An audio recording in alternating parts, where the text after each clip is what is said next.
Good evening, everyone. We are just moments away from beginning the IIA Design Appreciation Awards. Please settle in and grab your seats.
Good evening, everyone. We'll be just starting in few more minutes. Please settle down and grab your seats.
Hello, everyone.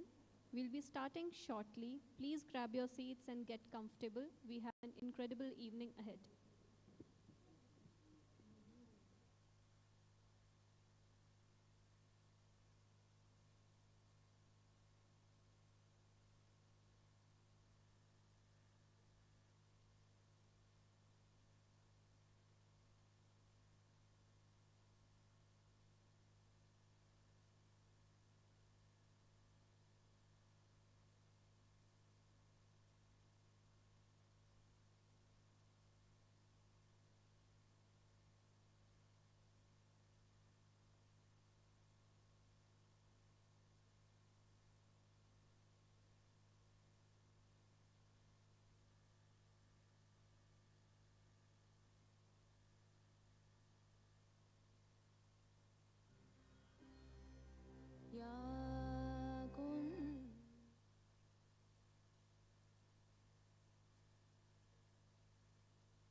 everyone. Welcome to the IIA Design Appreciation Awards. We will be starting shortly. Please grab your seats and get comfortable.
I would request the entire body of IIA Bhopal, Architect Akshay Sailukar, Chairman IIA Bhopal, Architect Vibha Srivastav, Chairperson IIA MP Chapter, Architect Anish Pal Singh, Honorary Treasurer IIA MP Chapter, with the speakers Mr. Anand Menon, Architect Naresh Narasimhan to please come on the stage for a group photograph.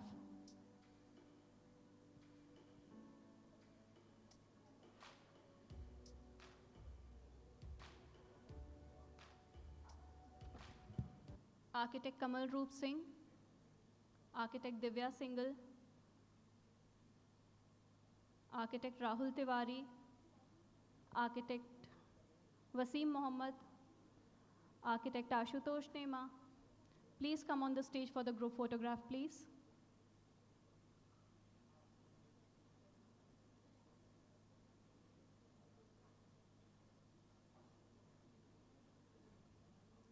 Everyone, please settle down. We will be just starting in some minutes.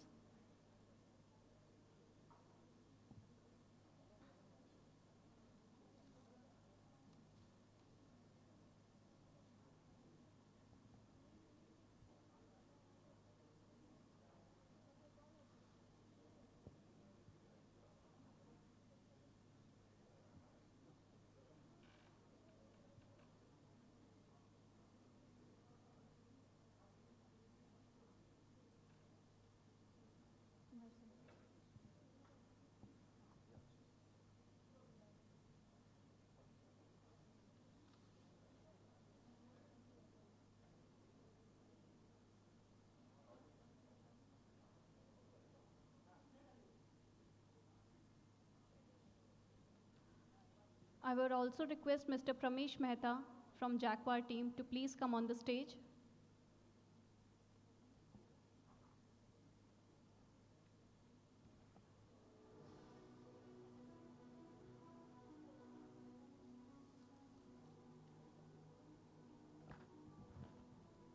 Everyone, please settle down and grab your seats.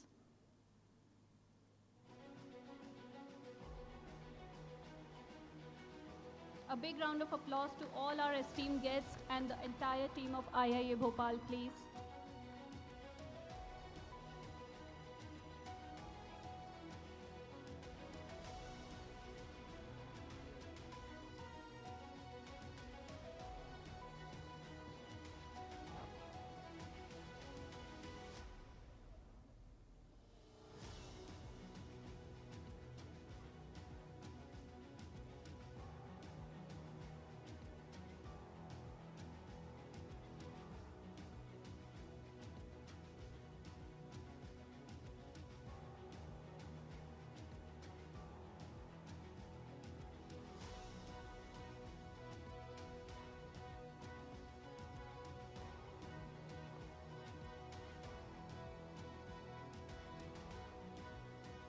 Good evening, ladies and gentlemen. Tonight, we celebrate ideas, innovation, and the sheer power of architecture to shape the world around us. On behalf of Indian Institute of Architects, I extend a warm and heartfelt welcome to each one of you to the IIA Design Appreciation Awards, 3rd edition, powered by Jaquar. This evening is not just an event, it's a tribute to creativity, dedication, and the passion that drives every architect to go beyond the ordinary. So let's begin this beautiful journey of celebration and recognition all together. A big round of applause to start with a big momentum, please.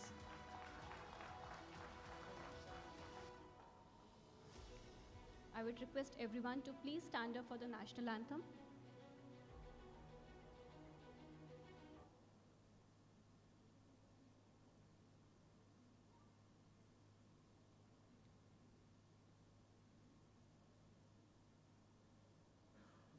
Jana Gana Mana अधिनायक जय हे भारत भाग्य विधाता पंजाब सिंध गुजरात मराठा द्राविड उत्कल बंगा विंध्य हिमाचल यमुना गंगा उच्चल जलधि तरंगा तव शुभ नामे जागे, तव शुभ आशीष मागे, गाहे तव जय गाथा।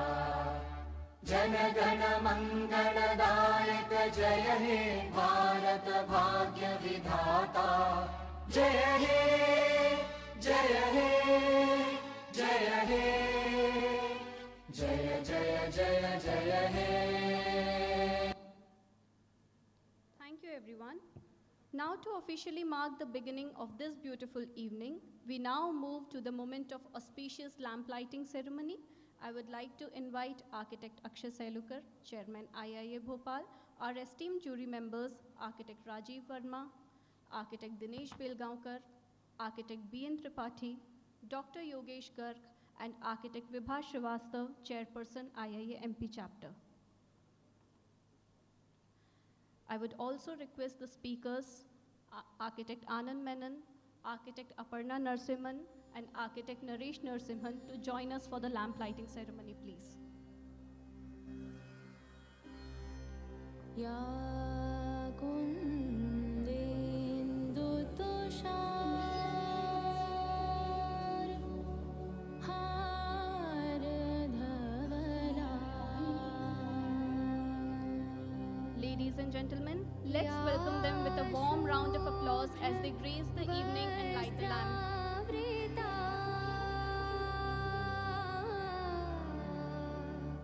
या वीणा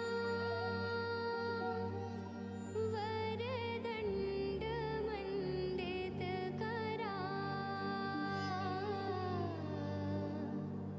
या श्वेत पद्मासना। या ब्रह्मा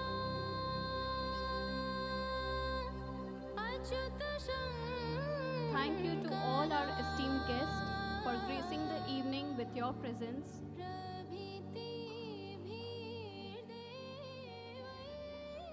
सदा। Everyone, please get seated. Now, as we move forward to share a few words and set the vision of this night, I would like to invite Architect Akshay Selukar, Chairman IIA Bhopal, for his address. Please give him a big round of applause, please.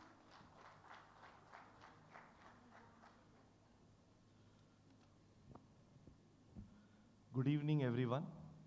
And on behalf of IIA Bhopal, I welcome all of you. Esteemed guest, our keynote speakers, Mr. Naresh ji and Aparna ji, Anand ji. I hope you have a good stay and you are enjoying the weather of Bhopal. I also welcome all the architects, seniors, friends, ladies and gentlemen. Welcome to the third edition of Design Appreciation Award. We have just finished NatCon and it was a huge success. And after that, almost 6 or 7 months we are meeting again. So idea was to have a great gathering. The thought behind the Design Appreciation Award was to bring a platform for architects who are working in Bhopal. And as we are in third edition, we have got tremendous response. This year, we got 140 entries, and which is a huge number. So we all should celebrate the zeal and the enthusiasm which designers have there in mind, and please give them a big round of applause for each and every designer and architects. I know everyone cannot win. There has to be a scrutiny, there has to be a jury, and they have their point of view. But for me, each and every guy who has participated is a winner. I congratulate everyone who tried their best. I want to thank all the knowledge partners, especially Jaquar. Their support is tremendous, and the association with Indian Institute of Architects is being, I mean, I don't know from how much long we have working together. And Jaquar needs again a big round of applause, please. Thank you, Mr. Pramesh Mehta and his team for supporting this event. This is not the end. We'll be going on with this type of events in the coming time. There are few announcements. Till this year, this award was for all the architects in Bhopal. But next year, this will be only for those who are the registered member of Indian Institute of Architects. And I request each and every one, if they are waiting or they are not the member, kindly get their membership done. To strengthen an organization is our duty. It is our responsibility. Like I've already said in my early address, CA have their organization, doctors have their organization. You can see their strength. If anything happens, each and every profession, they stand together. But this is not in case of architects. So please, it's a very humble request. Make your body strong. This is how we can unite. We can become a big family. These events and these organizations are very small thing, but somehow we need to come together and represent our organization in a much bigger and stronger way. That's all I would say. Again, still the guests are coming, but we are short of time, so we cannot wait for everyone. So we'll be moving ahead. Thank you very much. See you soon, guys.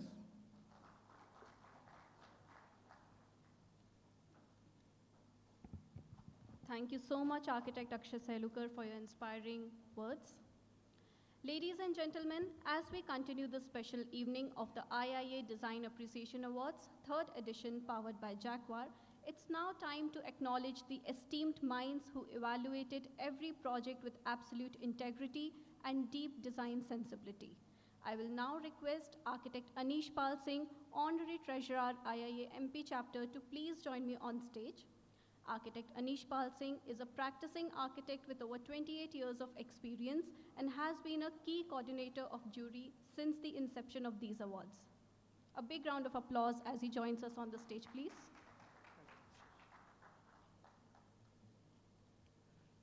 Good evening, everyone, and a very warm welcome again. It's always a pleasure to be among you. This 3rd edition of IIA Design Appreciation Awards had 140 entries, an overwhelming response. Thank you all for participating. The whole concept started with let us celebrate and appreciate our own works, which we are not doing often, I think. The entries were evaluated by an eminent panel of jury on the following criteria. It was the overall design and concept along with documentation, site planning and landscaping, response to local context and site, climate, etc., planning, impressions of landmark buildings, elevations, presence of any unique feature, and overall project. We got exemplary work showcased by all the participants. However, some entries missed some basic design, concept, and plans, making it very difficult for the jury members to evaluate them. Still, thank you all for participating. I present the eminent members of jury for the Design Appreciation Awards 2025, Architect Rajiv Verma, architect, planner, and a theatre personality, a famous artist today. Architect Dinesh Belgaonkar, retired Director of Planning, APCO.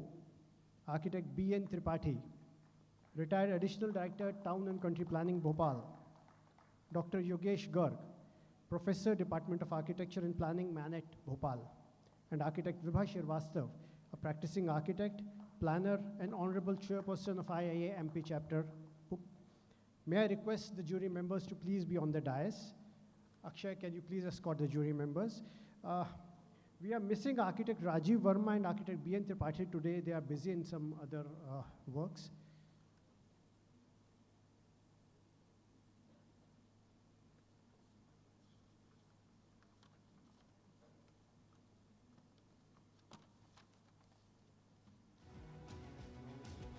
Yes, please welcome the jury members.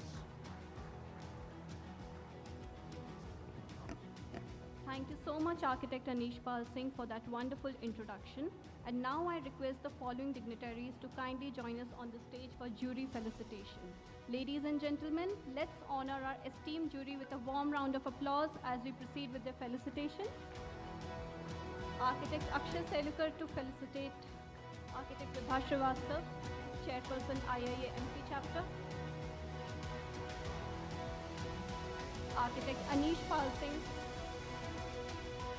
to felicitate Dr. Yogesh Garg,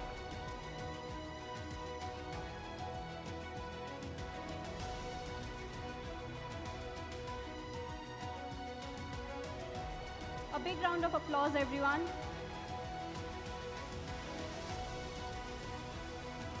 Thank you so much to our entire panel and to everyone on stage for honoring our jury with such warmth.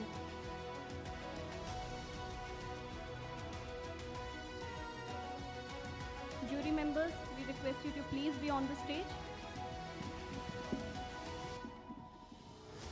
Now comes a very special moment of the evening, which is the officially unveiling of the book. And joining them, the authors of this insightful publication are architect Alka Bharat, Dr. Yogesh Kumar Garg, and architect Rahul Tiwari.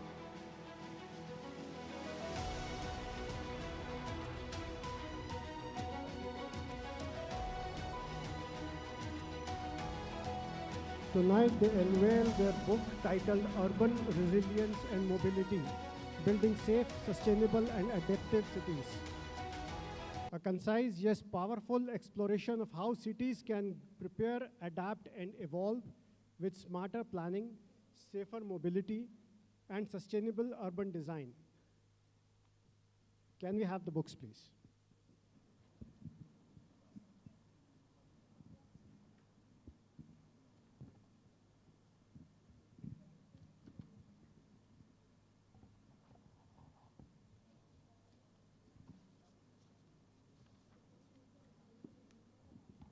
Ladies and gentlemen, please put your hands together as we unveil this important contribution to our architectural and urban discourse.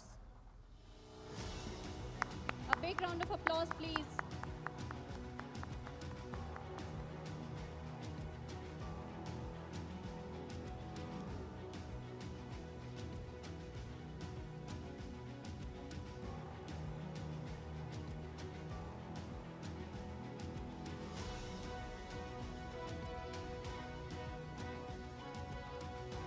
Akshay and jury members, I'll request you to please stay back on the dais. Jury members, Architect Vibha, please stay back on the dais.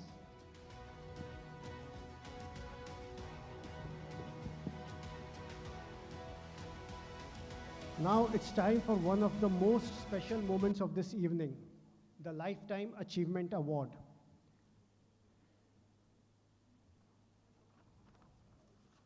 Dear architects, we are honored to present the Lifetime Achievement Award for 2025 to architect Prerna Kothari. Ma'am, can we have you on stage, please? Kamal, can you escort ma'am on the stage, please? Architect Prerna Kothari has dedicated over 35 years to creating architecture that is environmentally responsible, culturally rooted, and socially relevant. Her work spans practice, research, and teaching, shaping not only spaces but generations of young architects. A passionate educator and a design leader, her contributions reflect a rare blend of experience, empathy, and excellence. Please give a huge round of applause for this year's Lifetime Achievement Award winner, architect Prerna Kothari. I will request architect Jai Singh Kothari to please come on the stage and join ma'am for this award.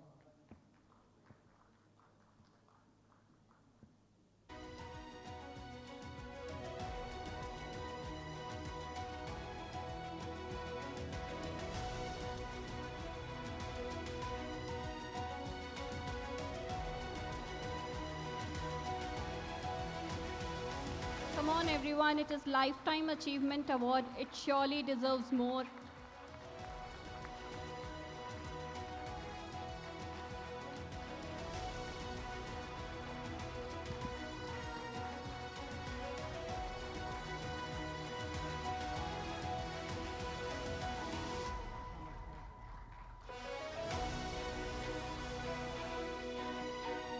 Thank you, ma'am.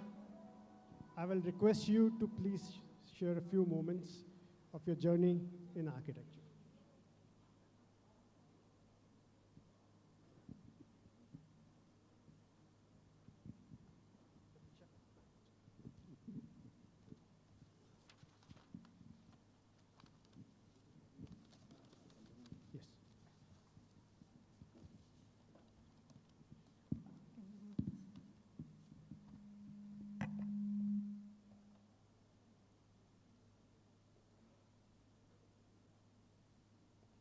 Thank you.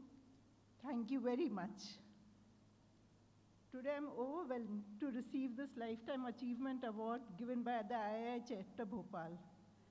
I would like to thank every member of the jury and the III Bhopal chapter for this acknowledgement.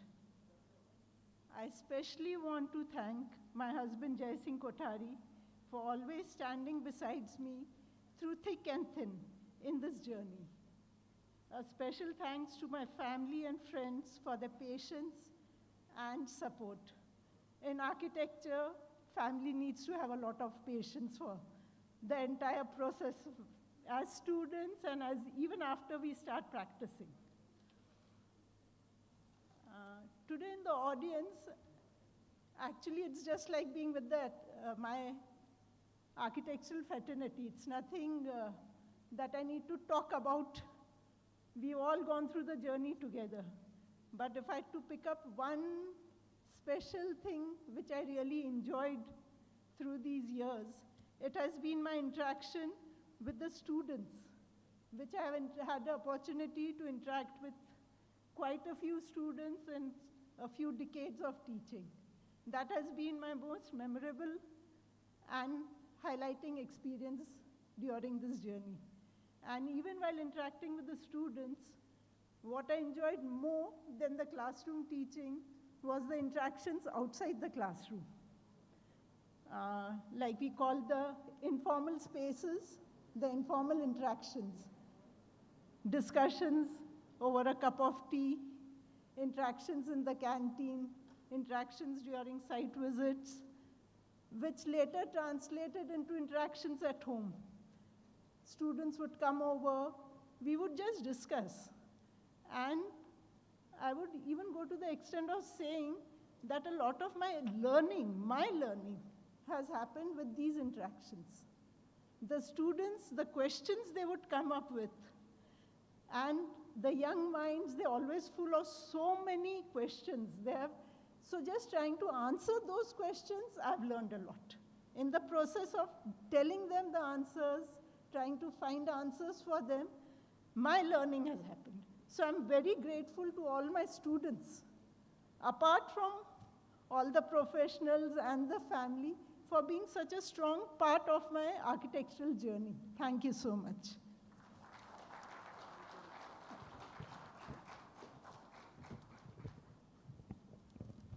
Ladies and gentlemen, as we move forward in the IIA Design Appreciation Awards, it's time to step into the most insightful part of the evening, our speaker sessions.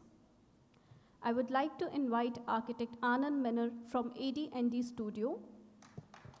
It's an honor to introduce a designer whose work speaks a language of innovation, refinement, and bold contemporary expression. Architect Anand Menon, co-founder of AD&D Studio, based in Mumbai.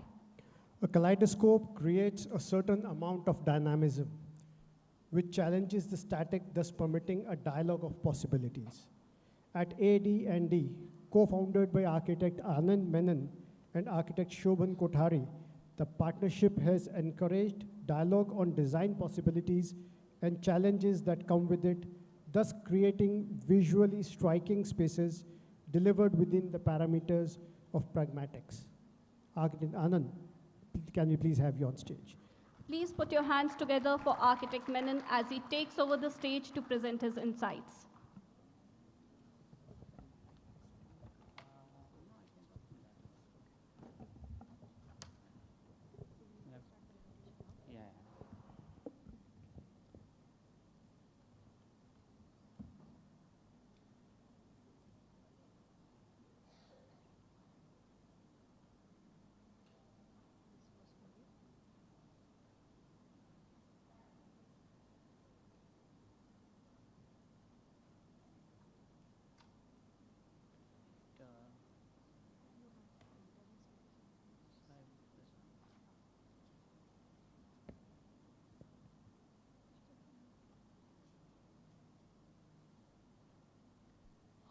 Good evening, everybody.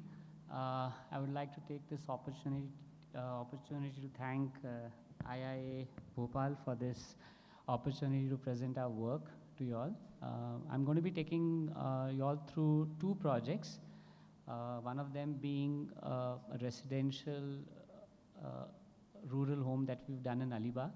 And the second project is going to be our studio space in Mumbai. We'll start with this project, which is called K House.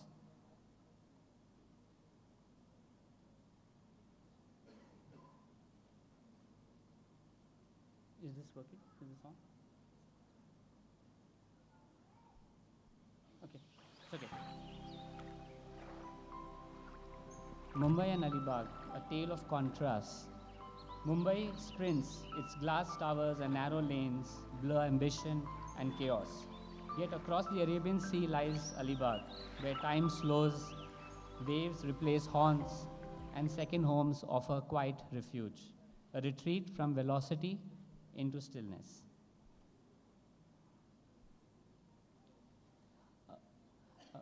I would like to speak about the contextual siting of the project. The 4-acre site, layered with inherited structures, offered a fragmented yet storied canvas.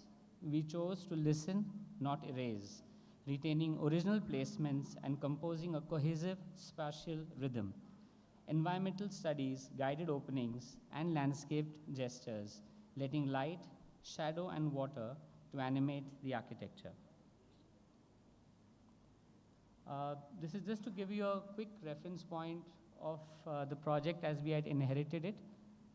These are images of the house as it stood on the site. It was an existing villa of about 25-30 years old, and the client was typically looking at not demolishing the structure and wanted to kind of completely refurbish it and give it a completely fresh outlook.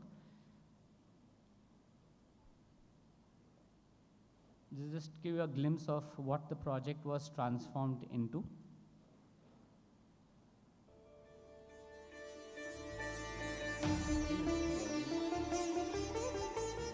In chasing novelty, we risk missing the quiet poetry of what already exists. Architecture must tread lightly. Our studio begins by listening, honoring inherited presence, and crafting a dialogue between permanence and change.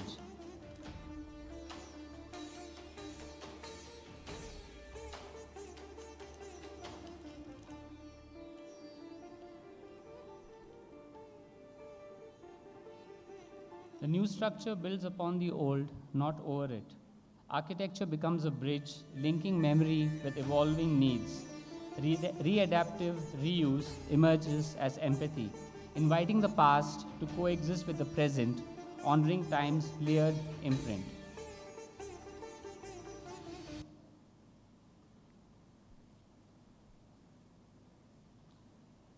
The material choices on the project were ethical, not aesthetic alone.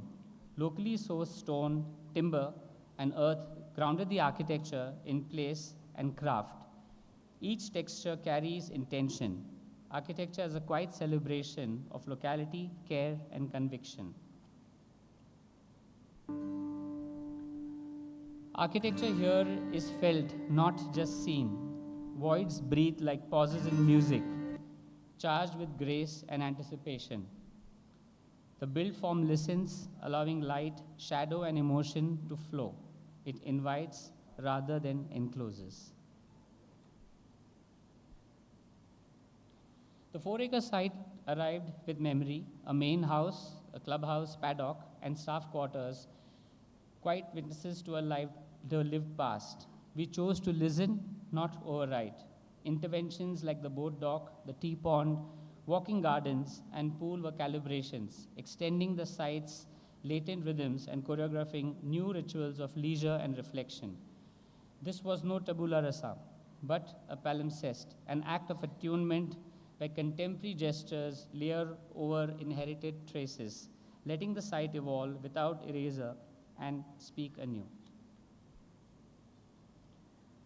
The main house opens with a formal foyer that anchors a prayer room, its sanctity unveiled by a handcrafted Chanapata screen, a gesture of local craft and continuity. From here, one enters the central Angan, the courtyard, the nucleus around which the spatial narrative unfolds. Corridors leading to distinct functions, the living, dining, and indoor bar form a social spine that opens into a deep veranda. a threshold where architecture yields to landscape. Beyond the pool house, the deck are choreographed in a dialogue with nature. Guest rooms and a master suite occupy the ground floor, each with walk-in wardrobes and en-suite baths. Ascending to the first floor, one enters a corridor that traces the double-height courtyard, the luminous heart of the home, fostering quiet connection across levels. Its vertical generosity keeps family members connected, even across floor plates. Rooms branch from the circulation spine, each oriented towards the core. The media room opens into a frescoed terrace, an open-air echo of the living area below, offering views of the Brise Soleil veranda and garden beyond, where architecture dissolves into landscape and the narrative finds its pause. The sectional drawing captures the essence of tropical living, where volumes and voids flow seamlessly. Wind treads through shaded corridors, and sunlight warms the lime-plastered walls. Architecture breathes, attuned to climate and daily rhythm. The foyer is a gentle pause held by the quiet presence of a mandir, an emotional arrival that sets the tone for the mindful journey within.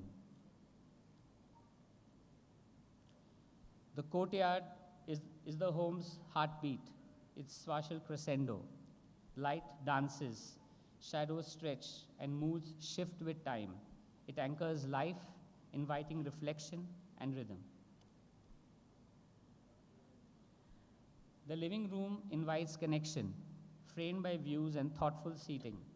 It is where laughter echoes and everyday rituals unfold, nurturing communion and celebration. The staircase is a tactile journey, wood, lime, and rope guiding movement with grace. Each step is a moment of presence, linking spaces and souls. The sun deck bridges inside and out, sunlit, breezy, and open. It's the shared rhythm where generations gather, memories linger, and life breathes. A space to exhale. The bedroom invites rest as feeling soft, quiet, and dreamlike. It's a portal to stillness and renewal. The bathroom becomes sanctuary, calm, restorative, sacred. It offers solitude and healing where silence nurtures the soul. Designed for pause, not urgency, the lounge spaces stretch time, invite conversation, and let emotion shape experience. Architecture listens here. Corridors and thresholds are poetic pauses, moments of breath, memory, and surprise. They slow movement, inviting presence and reflection.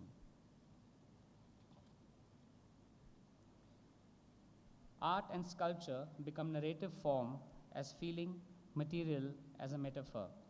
These are spatial punctuations that reveal the soul of the space. Light sculpts gently, softening edges, animating surfaces, and breathing life into the structure. Each beam carries rhythm and a mood. In the spirit of Atiti Devo Bhava, a Sanskrit ethos that sees every guest as divine, I welcome you with warmth and reverence. May this home feel less like a visit and more like a return to a space that remembers you.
Rather than a blank slate, the site offered textured memory, volumes and voids shaped by quiet resilience. Architecture emerged through empathy, not erasure. Each gesture a response, like verses in an unfinished poem. Tabula rasa reimagined, not absence but invitation, to build with memory, not over it. Thank you. I'm going to be sharing one more project with you all. This is actually, as I mentioned earlier, this is our office space in Mumbai. I hope you all enjoy going through that presentation as much as I would love to share the office with you all.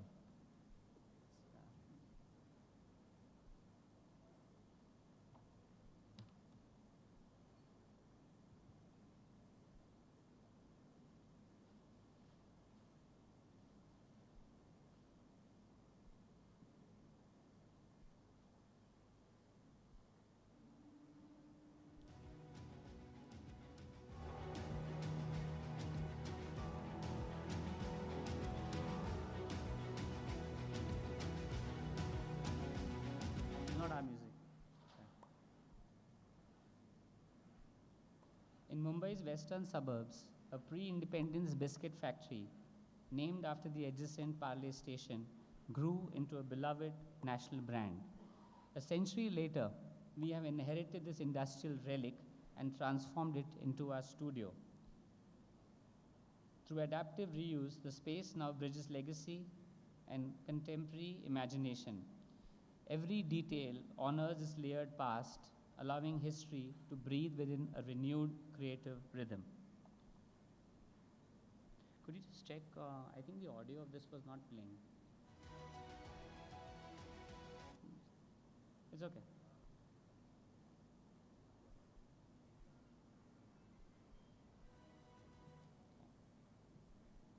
The spatial configuration and adaptive reuse of this century-old biscuit silo was never just about architecture, it was about possibility. We envisioned a studio where legacy and imagination could co-inhabit, where the industrial bones of the past could cradle the creative pulse of the present. What was once a vessel for biscuits is now a crucible for ideas, each whispering with intent, gathering momentum until they crescendo into a roar.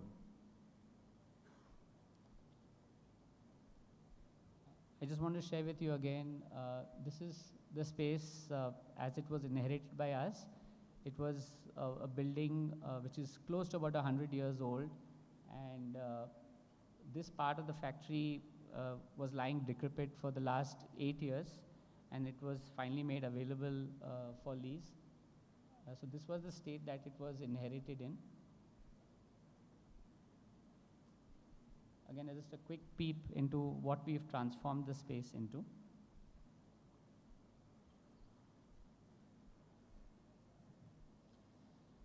The studio is housed on the 3rd floor of a former stockpile building, once devoid of light. Upon exiting the lift, a quiet lobby enters a moment of pause and orientation. Through a tall pivot door, one enters the reception, anchored by Indian-style seating and curated artwork. Beyond wired glass doors lies the heart of the studio, a 26-foot-high vaulted workspace that holds the core team. From here, one assesses the accounts in the server rooms, as well as the partner cabins and their shared lounge. The conference room is accessible both from the reception for visitors and internally from the studio. The cafeteria, also accessed from the reception, is a linear space that doubles as a casual meeting zone. A tucked-in pantry, washrooms, and a corner meeting room complete the plan. A key intervention were a series of circular punchers that were introduced into the vault walls, inviting south light to choreograph its shadows across the day. This gesture transformed the once dim, inert shell into a naturally lit studio, revitalizing both space and spirit. The black and white tonality was a deliberate conceptual choice. Ideas are incubated in the darker, introspective cabins and meeting rooms. The cafeteria marks a deliberate detour from the studio's black and white palette, ushering in an earthy rust tonality that warms the conversations unfolding through the day. Reclaimed clay tiles line the floor, while inspection chamber gratings form the apron of the pantry. Mumbai is a city of stark dualities, where opulence and deprivation coexist without confrontation. Skyscrapers rise defiantly, yet their shadows fall upon the very slums that sustain them. As designers, we felt compelled to acknowledge this quiet interdependence, the invisible scaffolding of society that supports the visible elite. In our studio's lobby, we crafted a satirical ode. Corrugated cement panels, typically seen in informal settlements, now form the ceiling, symbolically looking down upon us. In the tropics, the sun and the monsoon are powerful forces, delightful in moderation, disruptive if unchecked. Strategic fenestration allows light and wind to permeate while tempering glare, heat, and driving rain. Thoughtful orientation transforms the climate into comfort. Materiality for us is not mere skin, it's a vessel for emotion. As designers, we believe that every choice we make shapes not just the space, but us in return. The studio reflects that ethos. Reinforcement bars, reclaimed clay tiles, in situ terrazzo, lime-coated plaster, wired glass, acoustic panels, and exposed electrical trays all speak of grit, tenacity, and truth. Details, too, are not embellishments. They are the binding rhythm of a well-orchestrated solution. When thoughtfully sequenced, they reveal the grit and tenacity behind the process, the messy evolution towards something timeless, something with purpose. Architecture is not a collage of spaces, it's the crafting of voids where life unfolds and serendipity finds its way in. As designers, we shape, but we must also hold back. In it is that restraint, the deliberate incompleteness where moments thrive. You're not just visiting a studio, you're actually entering a conversation.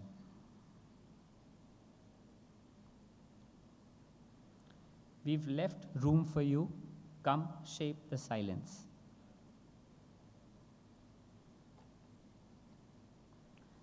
Step into a studio where incompleteness is celebrated and every void holds possibilities.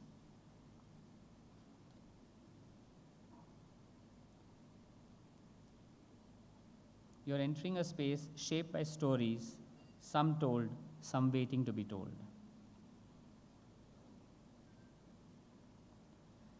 This is not just a cabin, it's a compass, a space where leadership does not impose but guides, where decisions are distilled, not declared.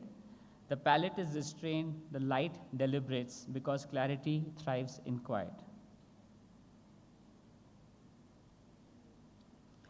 The conference room is a crucible for dialogue. Here conversations unfold, ideas collide, and opinions find shape. The cafeteria is a bump space, unplanned, informal, and deeply human. The earthy warmth of its material palette offers more than comfort, it offers assurance. The meeting room is a space of quiet deliberation and focused dialogue. I invite you to immerse yourself in a film that journeys into the heart of our studio, its life, its rhythm, its soul. Welcome back. Your dreams were your ticket out. Welcome back to that same old place that you laughed about. Well, the names have all changed since you hung around, but those dreams have remained and they've turned around. Who'd have thought they'd lead you? Who'd have thought they'd lead you? Back here where we need you. Back here where we need you. Yeah, we tease him a lot, 'cause we got him on the spot. Welcome back. Welcome back. Welcome back. Welcome back. Welcome back. Welcome back. Welcome back. We always could spot a friend. Welcome back.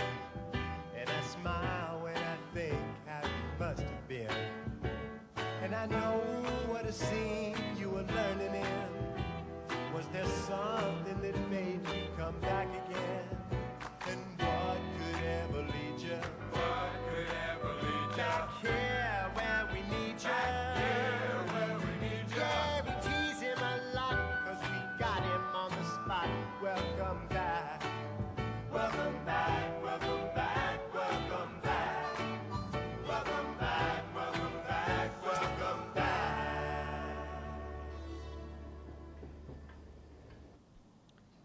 Silo is a critical inquiry into adaptive reuse, material memory, and contextual humility.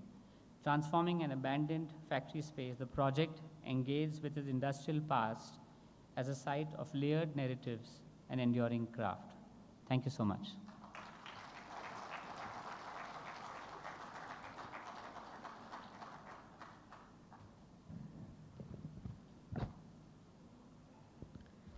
Thank you so much, Architect Anand Menon, for that compelling presentation. Your perspective towards design has truly added depth to this evening of learning and appreciation. A big round of applause once again for him, please. So ladies and gentlemen, as we continue this inspiring journey at the IIA Design Appreciation Awards, we now move into our next special address speaker. To take this forward, I would like to invite Architect Kamal Roop Singh to introduce our special address of the evening, please.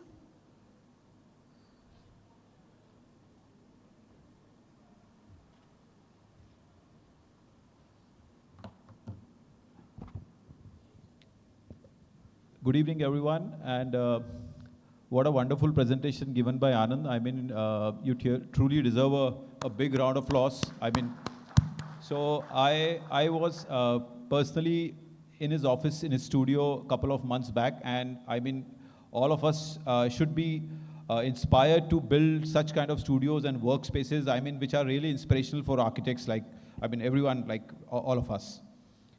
So let me now take us to the next step forward to this presentation.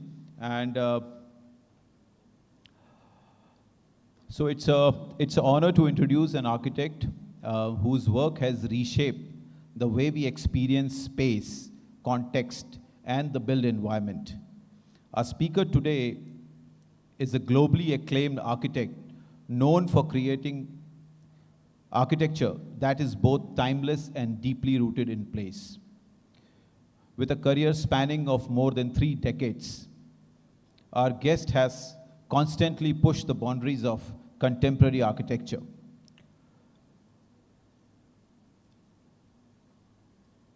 So, I think, so architecture has the power to transform not just skylines, but lives. And our speaker today exemplify that belief through every project. Our guest reminds us that great architecture is not about spectacle, but about meaningful responsibility and impact. Please join me in welcoming an architect whose work has become a global reference and thoughtful, context-driven design. So let me welcome architect Naresh Narasimhan and Aparna Narasimhan from Venkat Raman and Associates Design Practice, based out of Bangalore, and a global practicing firm with winning a lot of architectural awards. So please join me, please, sir. Thank you. Good evening to everybody. Can I have the pointer? Thank you.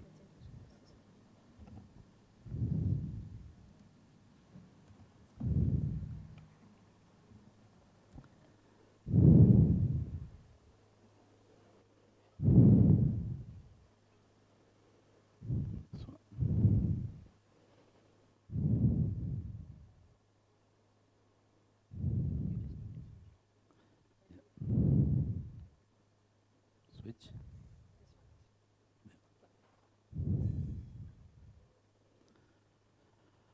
I think this is making a lot of noise. Good evening to all of you. Thank you once again for inviting us to your great city. This is the first time both of us have come to Bhopal, and already from what we can see, it seems to be a very gracious place. a lot of greenery, a lot of lakes, what Bangalore used to look like many years ago, and now it doesn't anymore, right? So today, we will do a joint presentation, and we will structure it in such a way that both of us will be speaking one after the other. I will just introduce the topic, and then we will take it from there. I come from a practice inheriting, I should say. My father is still the executive chairman of the company, started by Mr. Venkatramanan in 1969. And we have just completed 56 years on November 1st this year.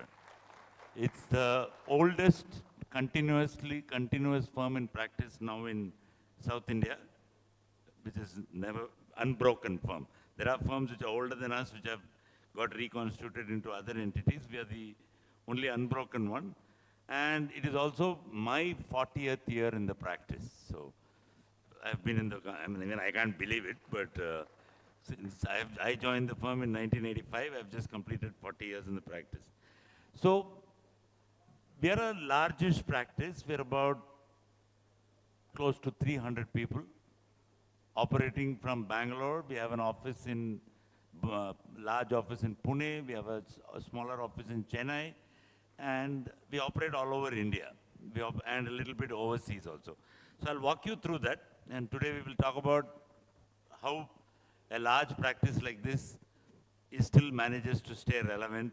You saw what Anand showed us today, a lot of craft, a lot of detailing. That same thing may not be possible when you scale it up to very large sizes, right? That's my father, and you can see that there are no computers in the background. There's an intercom, and he's still using a pencil, so to draw. There are no, this is long ago. And our belief is that our architecture is always rooted in the future rather than in the past, right? And we are known for a very specific design philosophy called people-centric design. It is not just the image that is important or the, what do you call it? How it looks to the other person is not the most important thing. How people feel and feel better. I think architecture has a great mission to make people feel better about themselves. So whatever you do, I think at least you should attempt to change the mood if somebody comes into your space, right?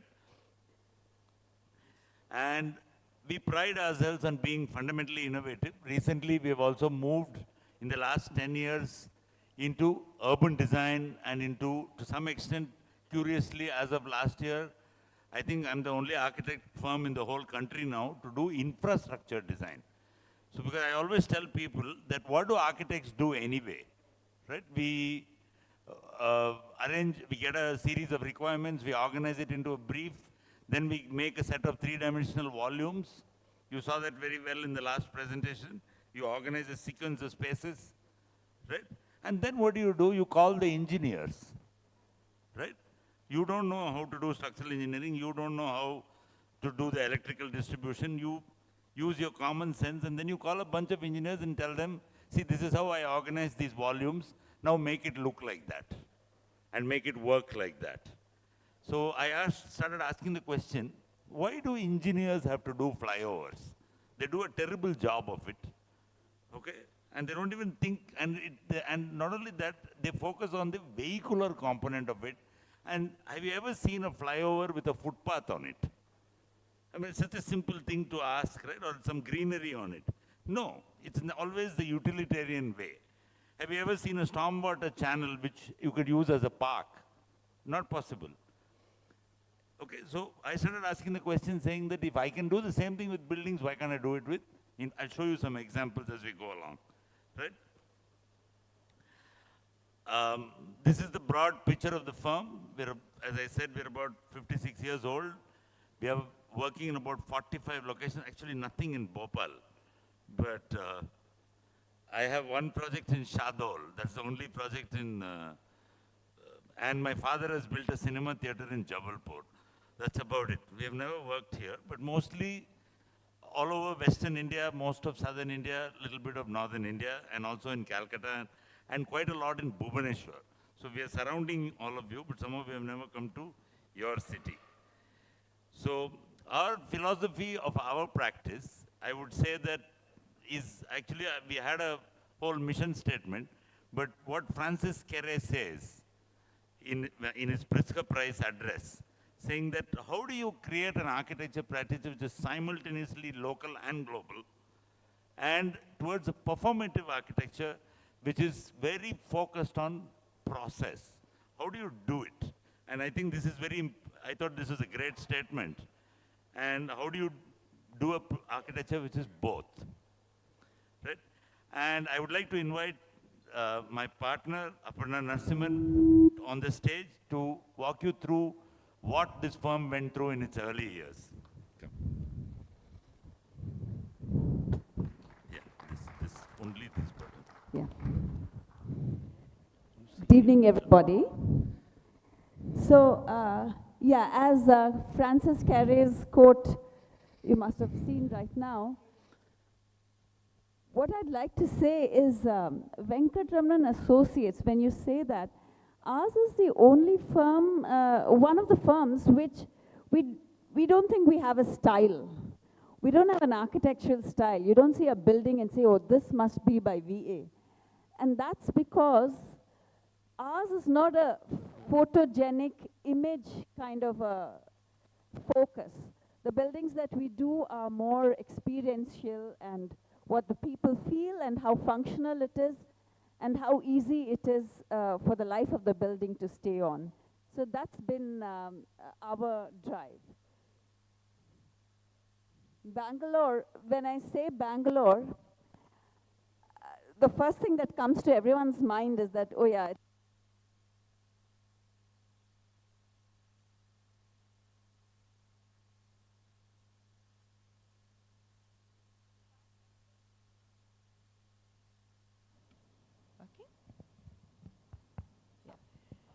so the first thing that comes to mind is it's an IT city. But what began was that it's the first city with science as its focus when Bangalore started. So we have IISc, we have BEL, we have BHEL, all these public sector technology companies. And then we have the Raman Research Institute where Sir C.V. Raman, our Nobel laureate, he worked. So this is where science began, and that's how we have IT now in the next generations. So we began to work with a lot of building programs with science as the center. This was for one of the scientists. We'd built a house long ago. This was done by our founder, Mr. PKV. And this was for a scientist. We built simple homes in this extremely green backgrounds. And this was the other very famous and one of the best exposed concrete buildings that you can see in India, because this was built long ago and the material palette was only exposed concrete and bricks with one of the best building contractors also. This was a project which was a perfect confluence of a great client, extremely good, skilled craftsman, contractor, and the architect putting it all together, of course. Some of the pictures of this Raman Research Institute library. Our programs kept changing, the kind of projects we did kept changing, and this was a unique project. It was a studio for famous M.F. Hussain, as well as it was also his residence, and it was a gallery. So this was one of the smaller projects that we did. So we kept swaying between large and small projects. But this was unique, and that's what made us want to do this. So we moved to doing a lot of institutional work, whether it was schools or science buildings for research, as you can see in the further presentation. What informed most of the projects, these are some of the projects which I personally worked on, one or two projects, we'll just quickly go through them. So what informs most of my work is observation and a lot of hand drawing, a lot of sketching, so that I understand. Whenever I travel, I sketch a lot so that I understand the spaces rather than take pictures, because only then you are able to retain what impressed you. So these are some of the study sketches I did, and that is what informed me while working on some of the projects which were pro bono, actually. These were jobs that we did for some schools which were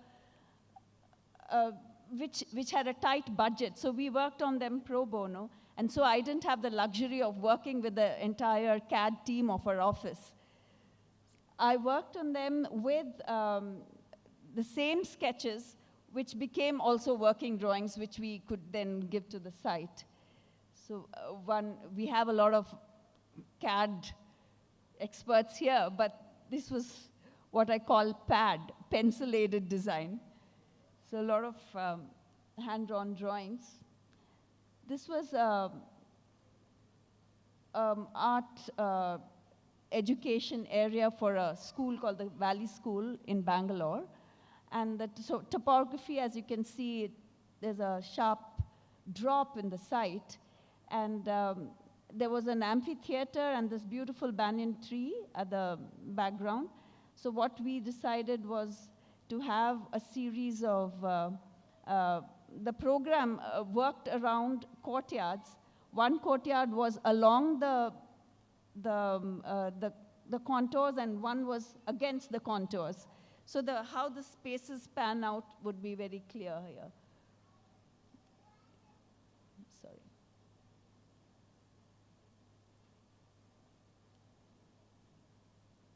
We used very earthy materials, and this was an art village for the school where they taught art, painting, and sculpture, etc. So we used some of the art teachers' works itself throughout the school, the facades. This is the amphitheater. The trees that were there in the site were all retained, the indigenous trees. Not even one, we had to plot them all out on the survey plan and build all around that. And the common spaces and the performing spaces were all in the contoured spaces and the courtyards that were created. The same school also wanted a science center. And this was with similar material palette, but using the same materials, but a more streamlined, kind of a more contemporary looking structure.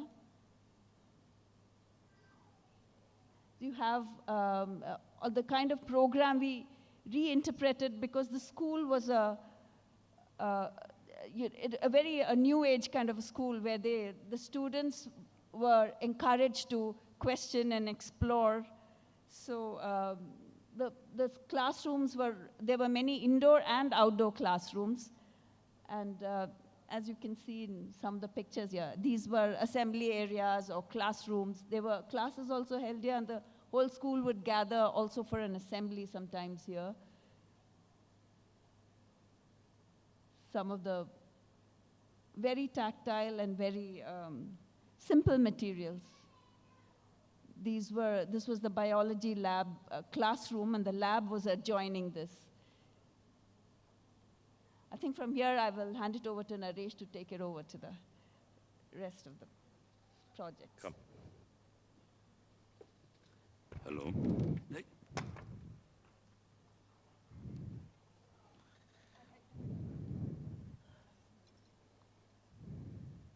Give it to her, give it to her.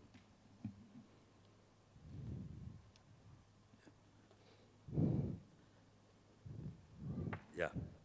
So the firm has gone through multiple variations and reinventing ourselves almost continuously to stay in touch with the times. And also we started scaling.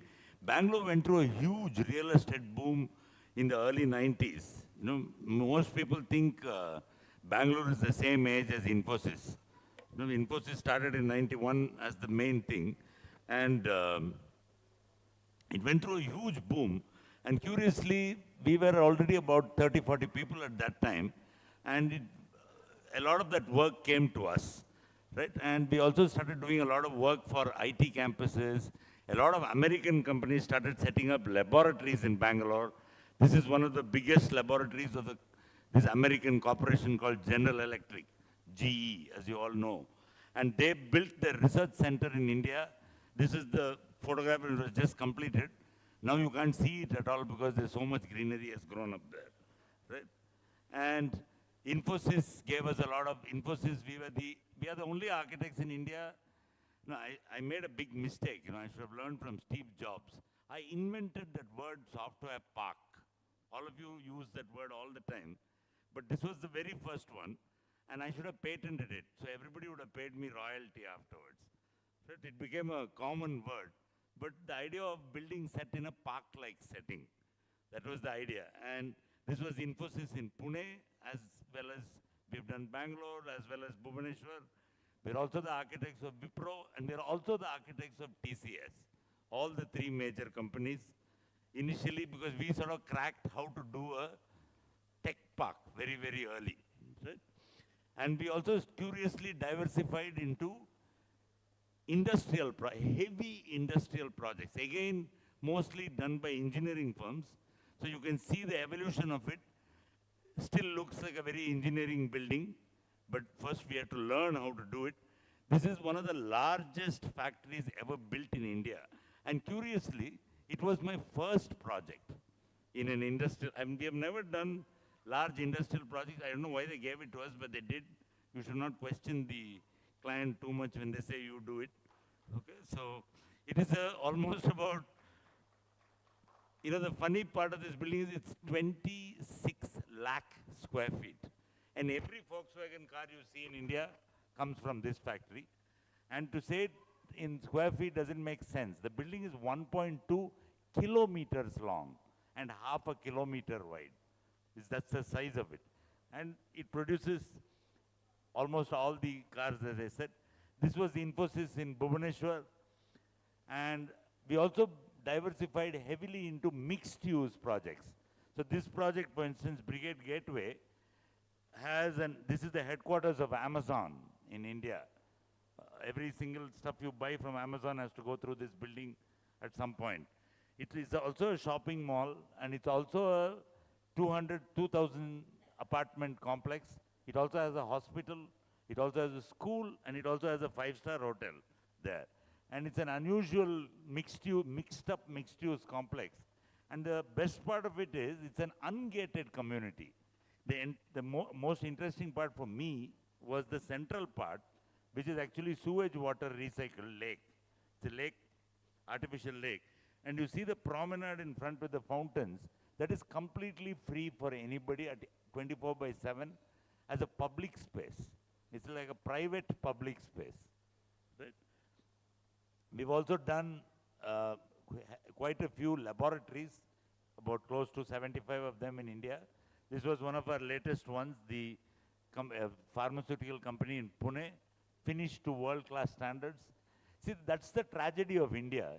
We can now build buildings which are 9 on 10 or 10 on 10 compared to Western countries. Our interiors, in my opinion, after looking at Mr. Menon's projects, are 15 on 10. It's better than what you see abroad also, right? But our infrastructure is minus 20 on 10. You go outside, you know what, your leg will go straight into a ditch with running sewage. So I really feel that architects should now get involved more and more in infrastructure. I'll come to that, right? And this is again a technical, you can see what Aparna pointed out earlier in the presentation, that we don't have a certain style. We have 18 separate studios in the office which talk to each other, but many of them have their own way of doing things. So we don't sit and say, do it only this way. Only the value systems remain same across all projects, right?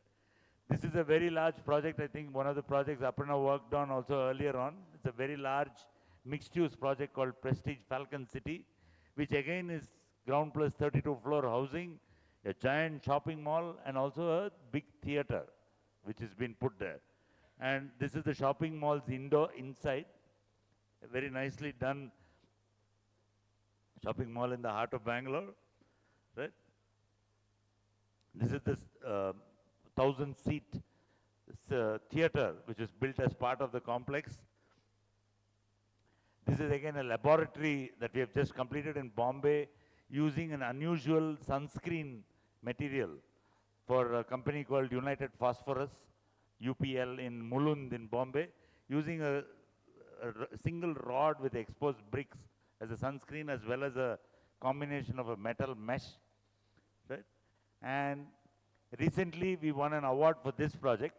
And as Aparna pointed out again, we're great fans of CAD, but we still prefer to start with a pencil, which is PAD, pencil-aided design. Right? It's very important for us. Then what happens when you do with a computer directly is that when you say draw a line, it already draws the line. You're wondering what to do with that line. But if you draw with a pencil, the idea flows in front of your pencil.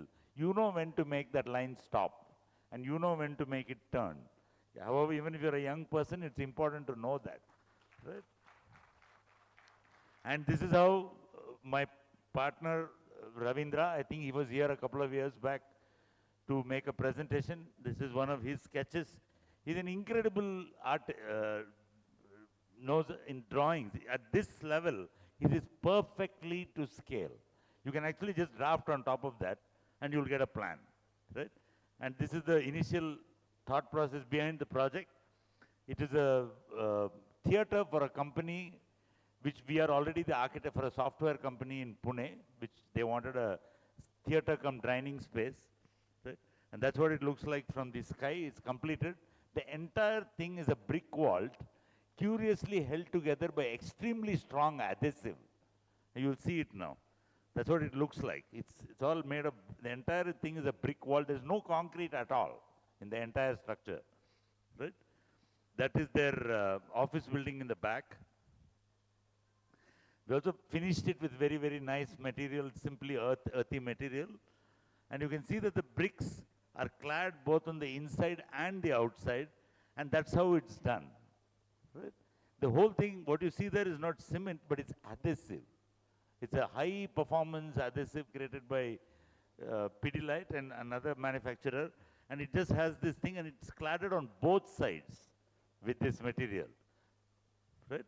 And you get a fantastic internal space also. I was afraid that the brick will fall on people's heads, so we hung a 50-kilo weight from a single brick and tested it out at least for 1 month before we gave the thing to proceed. And this space can be reused for multiple things. It's used for dining, it's used for performances, it's used for meetings, etc.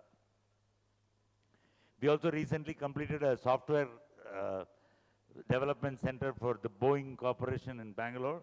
They're not allowing us to take pictures of it yet, shortly. And this is one of our most recent projects as of last week. All of you use this product. I think all the ladies know this project called Cetaphil and Cetapham. This is a moisturizer, right? Everybody knows this is where it's made. And this is the design lab of the company which makes it. Very simple building and using very terracotta luvers for shading. You know? It's in the heart of Navi Mumbai in a place called Palava City. Right? We've known for creating many next generation workspaces. I'll quickly go through a couple of them. This is Bombay. I think you might know this. You said you live in Gurgaon. This is a 25-acre development in Bombay, which has taken me almost Goregaon. Sorry, Goregaon. That's not Gurgaon. Gurgaon is that bad one in Delhi, right? Yeah, okay. Goregaon. And this was a factory of a company called Nirlon, which at one point used to employ Sunil Gavaskar. And at one point had a very interesting vendor called Mr. Ambani, who used to buy yarn from them. You know, Mr. Dhirubhai Ambani used to actually buy from them and sell it on the retail, buy wholesale and sell retail. It fell into bad times and the factory was shut down. It came to us as a renewal project. It took almost about 18 years to complete this project. Now the project is 100% completed. The old buildings are removed. These were some of the initial sketches of the project. And you can see how from a drawing to reality. This is now the headquarters of JP Morgan in India. And what you see in the front, that is the back building is JP Morgan. Okay, but what you see here in front, what do you think that is? We had to provide car parking for 300 people, and I can never understand why architects leave it to the engineers. You know, why do you make an ugly building which has ugly cars? And why do you have to take an elevator to go up and down? No? So what we did is that put an entire garden steps on the outside of the car park. So you go and drive up the car, and we also put a clubhouse on top of the car park. So it becomes a multi-purpose building, and also when you walk down, once you park your car, you walk down the steps rather than, it gives you a little bit of exercise in the daytime also, right?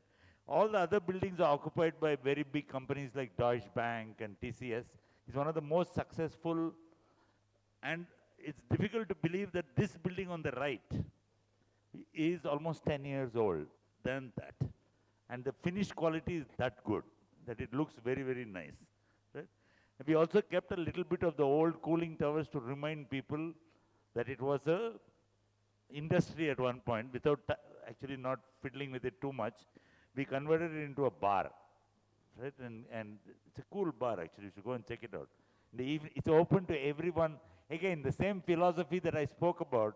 Most architectural large projects in India, when you go into it, what you see is parking. When you come to my projects, all you'll see is a park. You will never see any car park anywhere in any project, even in the larger projects. This building, for instance, has about 6,000 car parks. Where are they? You can never see them. Why do we have to show ugly stills with ugly... Many projects, I cannot understand why architects do not agree to even real estate developers and put parking. I'm sorry if I'm offending anybody here, but change your thing saying no more visible parking, only parks when you enter a project. Right? This is how it looks. And this is the parking lot. Right? And this is grown with very indigenous plants. You park your car inside there and then you walk down completely. Right? Again, just to show you a range, this is recently an industrial project. All of you have heard of 3D printing, right? Now it is becoming common for architects. This is a 3D printer which is 30 feet by 20 feet by 10 feet in size. It prints entire forged machine parts. And each of those sitting there where it says 9, those two are this part. I'm sorry, this is not working. But where it says number 9 there are the two 3D printers, the largest in Asia till today. And this is a hardcore industrial project. But it looks, and this is the cross section. You see the 3D printer sitting down there. It also needs a crane above it and to lift it and so on and so forth. And some office spaces. That's what it looks like. So next time any of you come to Bangalore, it's inside the Bangalore airport. So if you have 2 hours between flights, just come out. It's right there. Right? Very simply done with a copper skin. Okay? And I think this project, Ravi has spoken about. I won't spend too much time on it. This is one of the largest office buildings ever built in India. It's close to 45 lakh square feet for a single company. And this is just phase 1. Phase 2 is another 45 lakh square feet for, obviously, you know the company. It's called Wipro, right? And this was the initial, they gave us a brief saying, here's 50 acres. You are expert. You have done Infosys and TCS. Now you build a campus for 75,000 people in the next 10 years. That's the end of the brief. They said, you figure out the rest by yourself. So I said, all right, that's a good choice. So we started thinking about how to do it.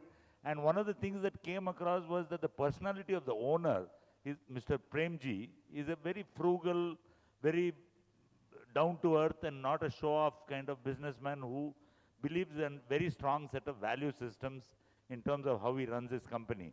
I said the building should reflect that, right? And we also made it also very climate sensitive. We hear a lot of, green building, this kind of conversation everywhere. Most of it we used to call it whitewashing. Now I call it greenwashing.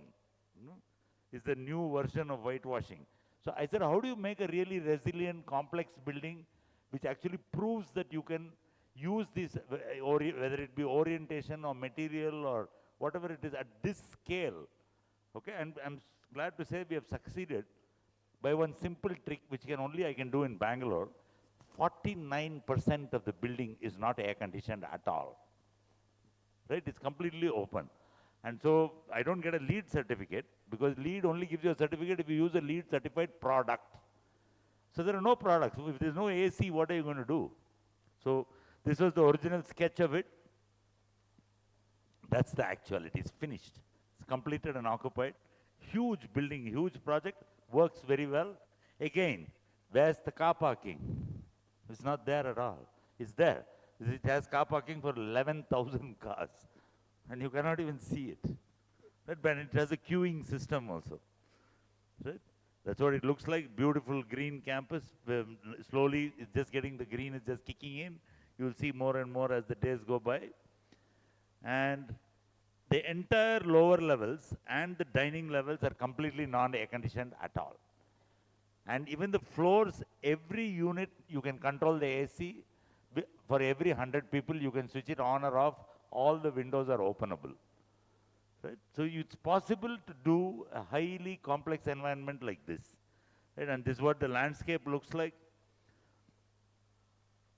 And taking off from that, we started saying, why not, if we can do it for a private company, can we do it for a real estate developer? Fortunately, we found a young real estate developer who liked the idea of Wipro and said that we also added a third bit of biophilia in the whole thing. And said, how do you create a speculative office building which does all these things? And this is what we came up with. See, most office buildings are very boring. In the evening, everybody goes home, there's no life at all.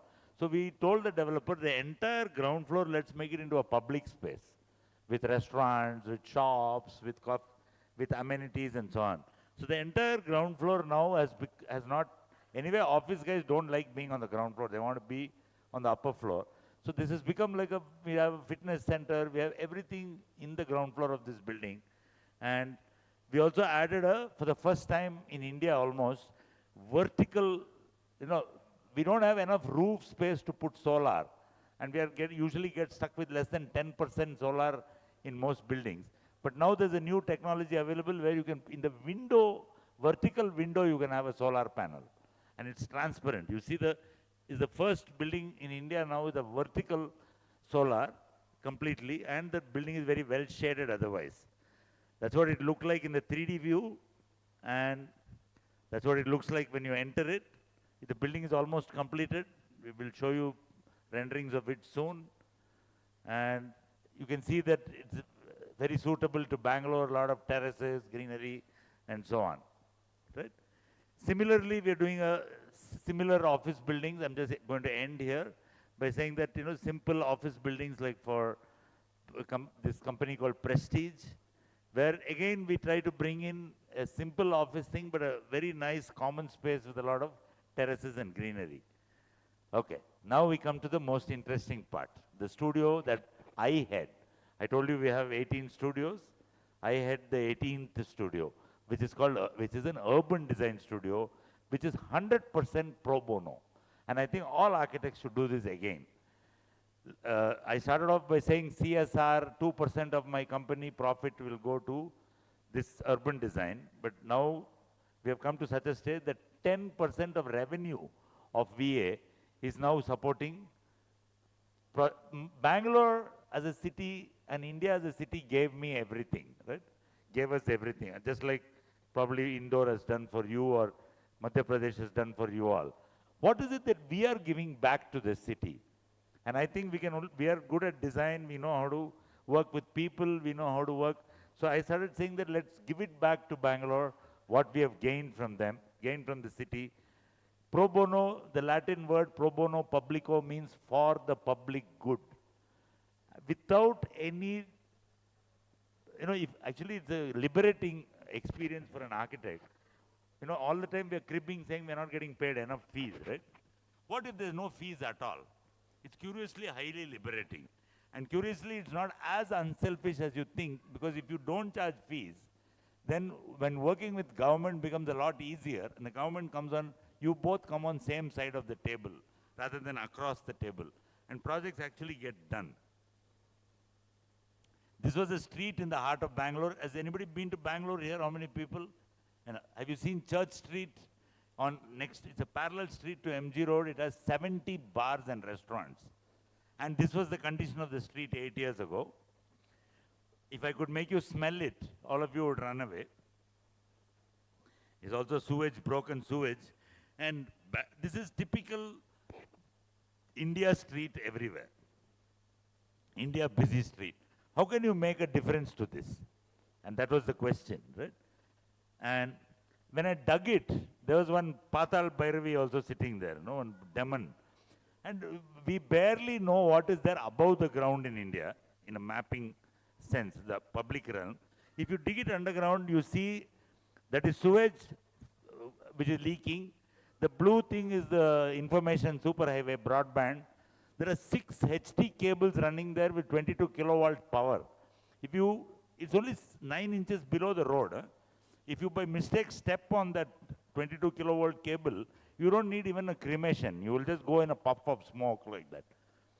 And this is the state of every single city in India today. We have no idea of utilities underground at all.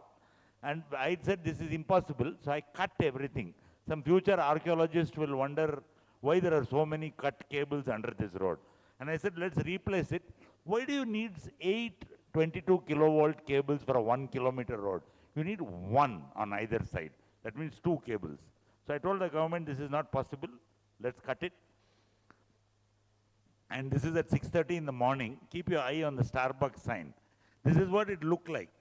Broken street, garbage, they're disabled friendly, unfriendly as hell to anybody in a wheelchair.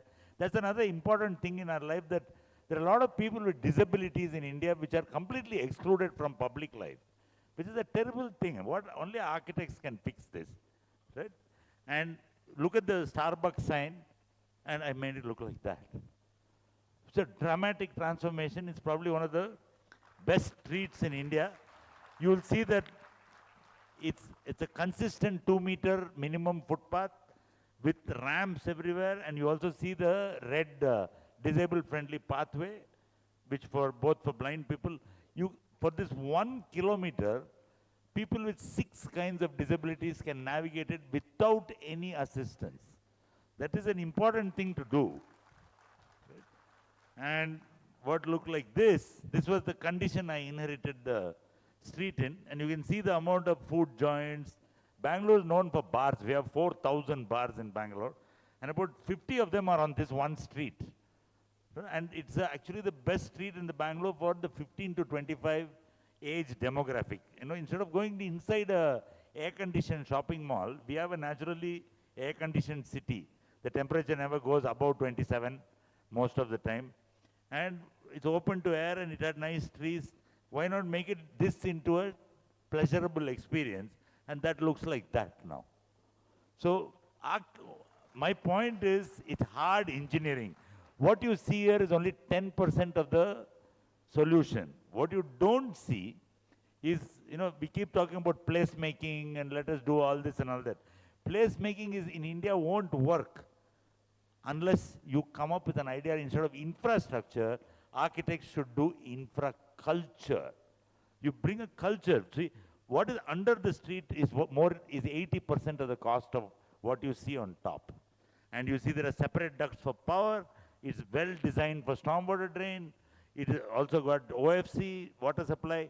So the street it's 8 years old now. It has never been touched once, never been cut. It's all designed so that there are access chambers everywhere. If you need new power, you pull a new cable. There are cross pipes. It's designed so that you don't have to. In India, we think that if you make a street means you have to cut it at some point. Okay, this is not touched at all, completely, right? So, being a sucker for punishment, this was 1 kilometer. Then the city asked me, so I took a 11-kilometer long, and I said, okay, at least this Church Street, little upmarket people will come, it's not the poor people. Let's take the poorest area in Bangalore, which is a stormwater drain, Nala. Typically in your city also, that will be the poorest people will live on, and the Nala will be full of sewage and garbage, and people will be, the people, migrants who cannot afford anything will be living there, right? And typical, this is a city from any place in India, right? This is what it will look like, the stormwater drain, right?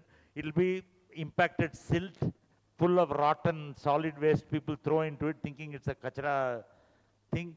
And when it rains, there is no place for the rainwater, so it will all overflow and screw up the area, which is also not a very upmarket area. And the rest of the city is kya karenge and all that, and everybody will forget about it after 2-3 days. So how do you fix something like that? Because then it's not just about urban design. It's also 50% social design. How do you change the behavior? These are the same guys who are throwing this kachara there. How do you change their mind? Right? So we mapped this thing called the K100, which is one of the main drains. Many of you have read in the newspaper, there is a big lake in Bangalore which catches fire. That is the lake down there. It hasn't caught fire for 2 years now. Right? And we mapped it, including all the secondary drains and the sewage lines and etc. Diverted all the sewage completely and it's completely possible to fix it. And one second. Can you just increase the volume a bit? This was look at the change you can make. This is what it looked like. Now it's got a walkway inside and greenery. It's still a work in progress. The slum quarters, I painted them all. And yeah, it doesn't flood at all now anymore. And this is what happens normally. And then it floods. The plants are designed to survive for 72 hours without any damage. And at night it looks like this. Suddenly Bangalore's got a new park which is 10 kilometers long. And we are now expanding the program to saying that this is the real meaning of resilience.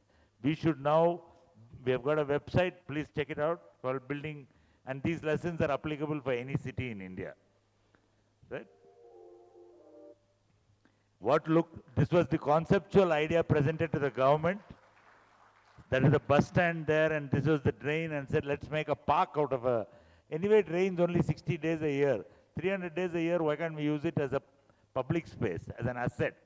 So from grey infrastructure, it becomes green infrastructure. The moment you bring people into infrastructure, it gets maintained automatically. Now it looks like that already. Such a dramatic change within 2-3 years. And it didn't cost very much. So based on this, the World Bank saw this and Suomoto recognized it and given a loan of 4,000 crore to Bangalore to fix another 400 kilometers of drains now. So one small thing you do can have an impact which is like a whole city itself changes, right? And to do what looks like a small thing requires so many characters. And all government guys who don't want to talk to each other, though they work for the same master. You need one architect who comes from outside and say, hey guys, come on, let's talk to each other and make this happen. And I think that's why I said 50% urban design, 50% social design, including some political manipulation. Sab karna padega. So, okay. So we have now gotten very bold now. We are increasing. We are now looking at Bangalore. All of you have heard both traffic is very bad, no? So nobody is doing anything about it. So I said, let's start doing something. Now, this is standard again, anywhere in India, badly designed. There's a bus stand, there's a metro, everybody is running across all over the place, no organization, nothing, usual crap. So, right? So, and badly designed roads, it's not aligned with each other, everybody goes cross. Pedestrian, of course, you forget completely. Imagine a pedestrian trying to cross this. mess here. So how do you fix that? So I said, what if we remove the pedestrian completely and create a pathway in the sky? So I said, put a bridge all around, connecting the bus stand to the metro, to the residential area, and realign all the roads so that it works. And that's what, politicians don't understand drawings. You show them, aisa tha, but I will make it look like this. Ah, very good, do it. This is called what you see is what you get. Before, after. That's all you have to do. And if you do that, then the hard work begins to make drawings and all that. We'll see how to do that. So now you see that you can go from the bus stand to the metro, to the parking, to the market. And we also added some public spaces. Putting steps in public is always useful because people like to sit on steps, right? And we also provided seating. Now the project is started execution. Another 2 years, 1 year from now, I'll show it to you, right? That's what it will look like when it's done. 15 years back, as I said, we started this pro bono organization called the MOD Foundation. MOD stands for modern or model or mode, whatever you like. And we are not trying to be revolutionary. We want to help to design a city further, little better quality, right? And for that, we have set up something called the Bangalore Design Center. I strongly urge IIA in Bhopal to start up every city should have a design center where all the information about the city, whether it's literature, whether it's projects, whether it's maps, whatever it is, should be in one location, so that researchers and future generations are able to find information. And we have this space now in Bangalore. It's a 4,000 square foot space with powerful projectors on the ceiling. You can see them there. We have seminars, we have talks about the city. It's mostly focused on design in the city. And we caught them young. All old guys is very difficult to make anybody change their mind.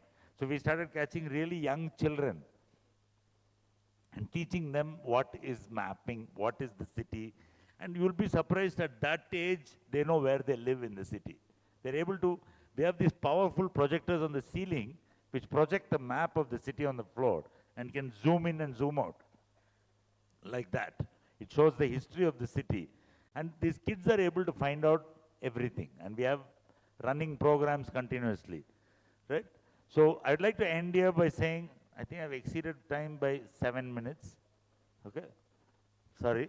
And I would say that Buckminster Fuller, who is one of my great heroes, who also said that pollution is a resource that human beings haven't figured out how to make money out of. Then you won't have pollution, if you make money out of pollution. He also said, is an emerging synthesis of an artist, an inventor, a mechanic. You have to know everything. You have to be a jack of all trades and master of some. Thank you very much.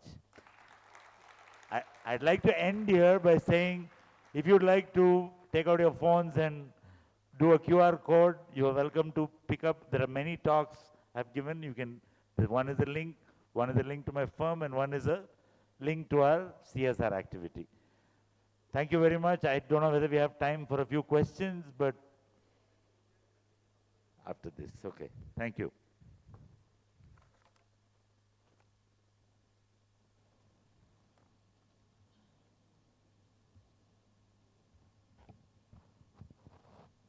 Thank you so much, Architect Naresh Narasimhan and Architect Aparna Narasimhan, for that thought-provoking presentation. A big round of applause for them, please. And now, to do the honors of our speakers, I would like to invite on stage Architect Akshay Selukar, Chairman, IIA Bhopal Center, to felicitate our lead speaker, Architect Anand Menon from AD&D Studio. Please join us on the stage, please.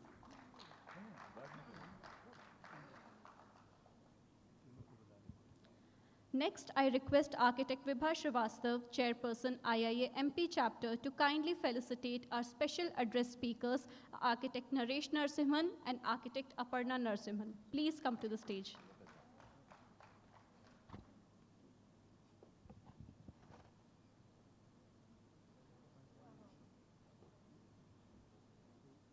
I would request everyone to please give them a big round of applause.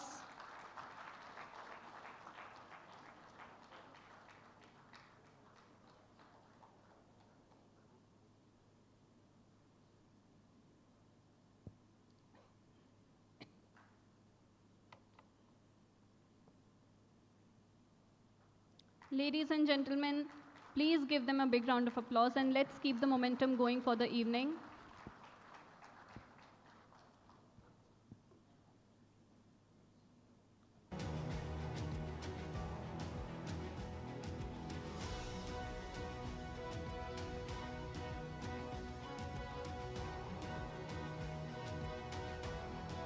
A big round of applause once again as architect Vibha Srivastav felicitates architect Aparna Narsimhan.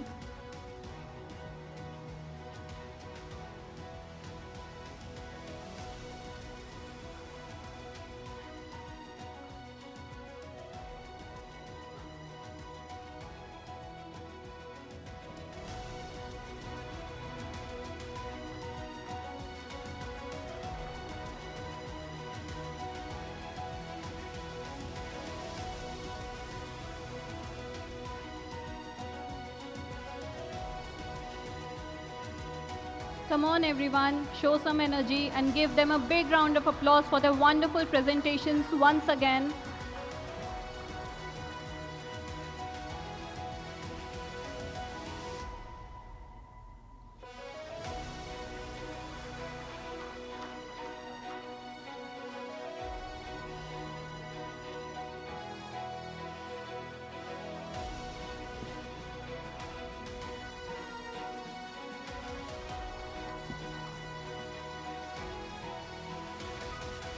Thank you everyone.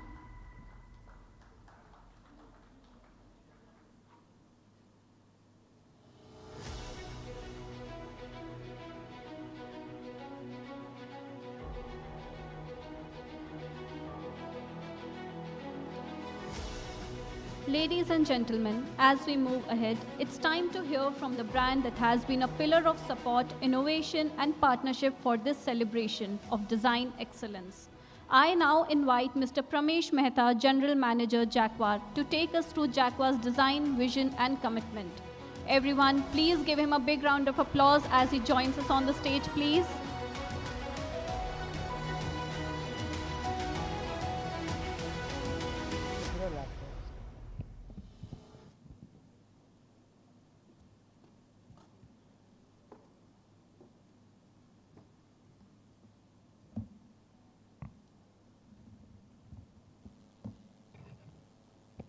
Good evening, friends. Before we go through the presentation of Jaquar Group, I am mesmerized with the presentation of Anandji, Nareshji, and Aparnaji. This is one of the best presentations I have seen. Thank you very much for coming to Bhopal. What an inspiration, what a journey you have been through, and you are continuing it at this age. I hope I could be like you.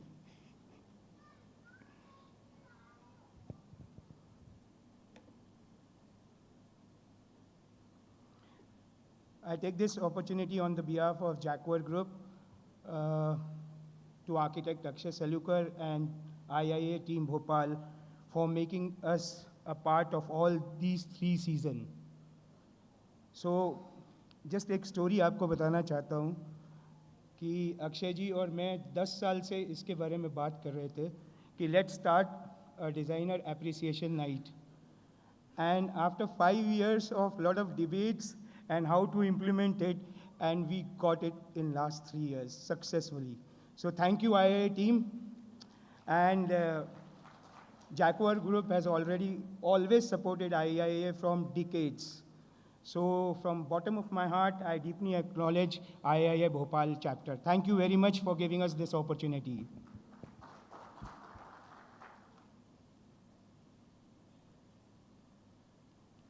So just a brief 12 minutes presentation. I'll not take much of time. It will be very enlightening presentation. I hope you will enjoy this presentation from Jaquar Group. So as you know, Jaquar is a 65-year-old company. We are into 65 years of manufacturing excellence, and we proudly say, make in India for the world. So I will share you that we are right now present in 55 countries. And out of India, we have 18 Jaquar Worlds before we launched Jaquar World in India. So we have Jaquar Worlds in UK, in 3 cities, London, Birmingham, and Leeds, Poland, Moscow, and so on. So we are present in Middle East, Europe, Asia Pacific, and Africa. So looking at those successful stories of Jaquar World abroad India, so we decided to open Jaquar Worlds in India. The first Jaquar World was launched 8 months back at Jaipur. And just recently, 20 days back, we had Jaquar World Indoor launched. So we'll take you. It's a privilege to have such a huge store at a global platform. It's not Indian. We are Indian, make in India for the world. So this is the store in Indore.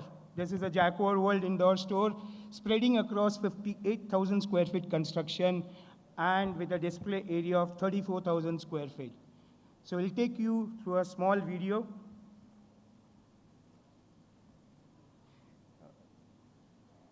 Chitra?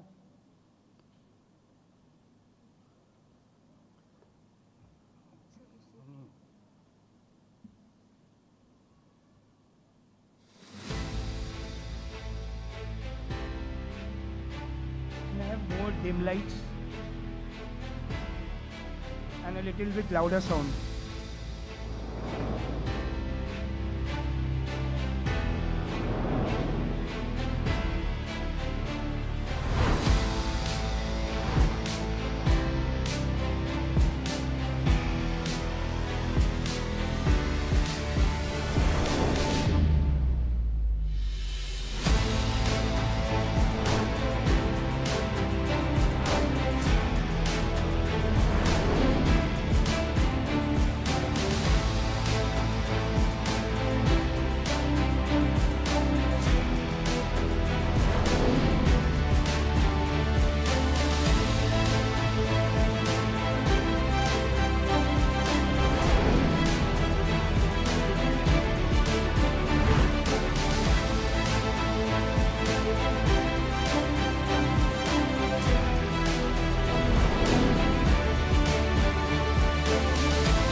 Friends, this is Jaquar World for you for complete bath and light solutions.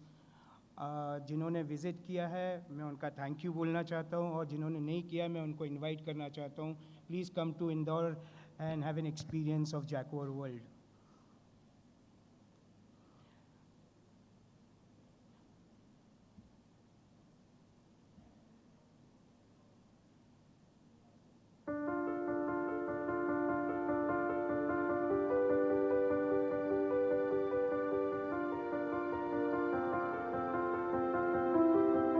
This is a new product, waterless tank with laser.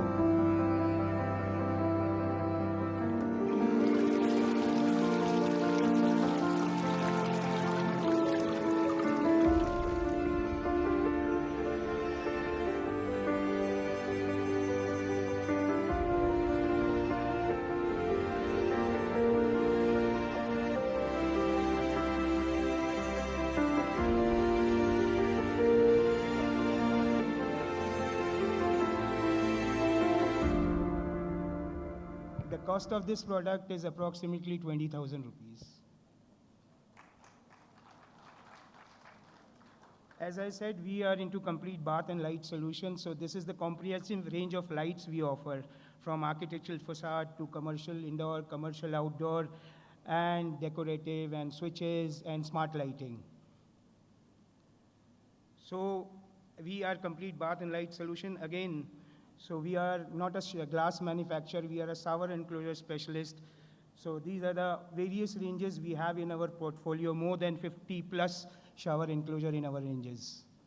So these are the new product, fluted glass with black and gold and antique copper, antique bronze. As I said, we are into complete wellness solution also. So we have spas, steam saunas, and all others, whirlpools and shower panels. As I said, again, we are into hot water, complete hot water solution from instant to online to heat pumps. So the complete range is there, and we are specialized in commercial heat pumps also of any capacity. So one of the few pictures, the benchmark projects of lighting, what we have done in India. So this is Agra, Taj Agra Convention Center, the facade lighting done by Jaquar Group. This is Kerala's church, St. Joseph's Church, Kerala Tourism, facade lighting done by Jaquar Group. This is Rishikesh, Janki Setu, for the bridge, facade lighting done by Jaquar Group. So some of the key projects of hospitality, what we have done in Madhya Pradesh. This is Oberoi's Khajuraho, artist collection from Jaquar Group. This is Ujjain, Radisson Ujjain, Laguna series, Radisson Sagar, Opal Prime, Vindhyam Hotels and Resorts Gwalior, Lemon Tree Shivpuri, ongoing hospitality projects which are under progress. More than 20 five-star hotels are under construction in Madhya Pradesh. So I'm sharing few of them where we are present, and many are at the construction stage. ITC Welcome Mandu under progress. ITC Welcome Bhopal with shower enclosure lights and heat pumps. ITC Gwalior, shower enclosure lights and wellness. Taj Vivanta Ujjain under progress, and many more.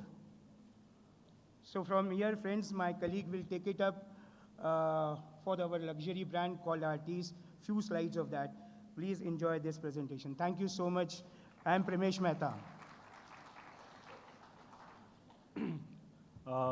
Very good evening to all of you. As Pramesh sir has already discussed about the brand, we started our journey in 1960. And just to remind you again, we have 3 brands in Jaquar Group portfolio. First one is ESCO, which is our economic segment. Then Jaquar is a premium segment. And we have one luxury segment, which is Artis. I would like to tell you one thing about the Artis. सारे लोग अपने हैं तो आपस की बात करते हैं. अच्छा, let me tell you one thing. Jaquar is the only company who has got presence in more than 55 plus countries. Yes, my friends, not Adani, not Ambani. Only Jaquar Group is present more than 55 countries all over the world. So, just a glimpse about.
So, my dear friends, Jaquar group को यहाँ तक पहुँचने के लिए criticism भी झेलना पड़ा है because we are present all over the world, all over the India.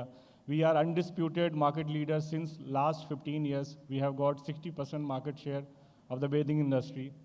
हमें ये भी सुनने को मिला है कि Jaquar is like Parle Ji, Jaquar is like Maruti. So yes, we are Parle Ji, we are Maruti. They have got market share in India approx 40%. We are enjoying 60% market share of the bathing industry all over the India. And this is, ऐसे बहुत सारे brand हैं जो MP में आए, India में आए, 5-star properties आई. इसके पहले आपने स्लाइड्स में we have shown you the 5-star properties where Jaquar is available. उनका सबका यही था कि we are the 5-star property, why use Jaquar? Because you guys are everywhere. मतलब मैं अगर एक 15 या 20 लाख के फ्लैट पे भी जाता हूँ तो आई फाइंड Jaquar. और अगर मैं 1 करोड़ या 5 करोड़ के विला पे भी जाता हूँ तो वी फाइंड Jaquar. तो this is our answer.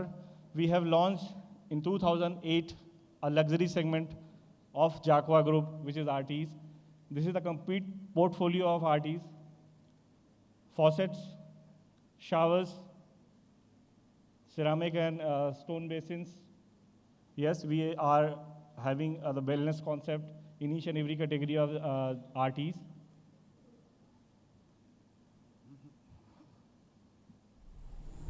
This is our new product. We have recently launched Navia.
bright in PVD finish from the House of Artists. So we have few designer collaborations, Matthew Thun, Daniel, Michael Foley, Pariche Mehraji, and new designers under collaboration, Holscher Design, Paul Coxedge, and Smita Zakaria. Thank you very much.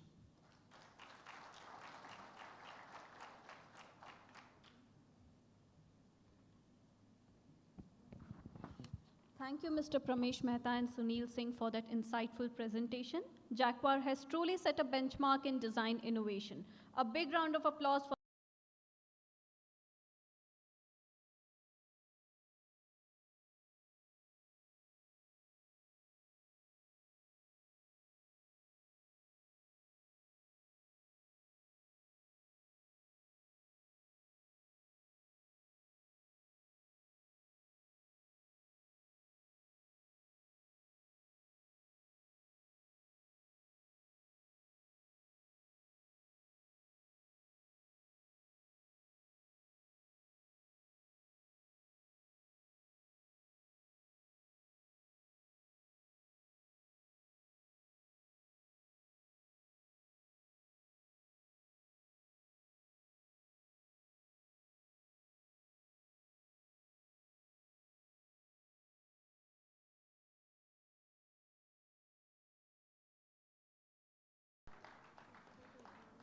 I would request architect Akshay Selukar to felicitate Mr. Pramesh Mehta. Architect Wasim Mohammed to felicitate Mr. Shlok Patel. Architect Hemant Vishwakarma to felicitate Mr. Murli Morandani from Om Traders. Architect Ashutosh Nema to felicitate Mr. Pavan Modi from Arihant Sales. Everyone, please give them a big round of applause.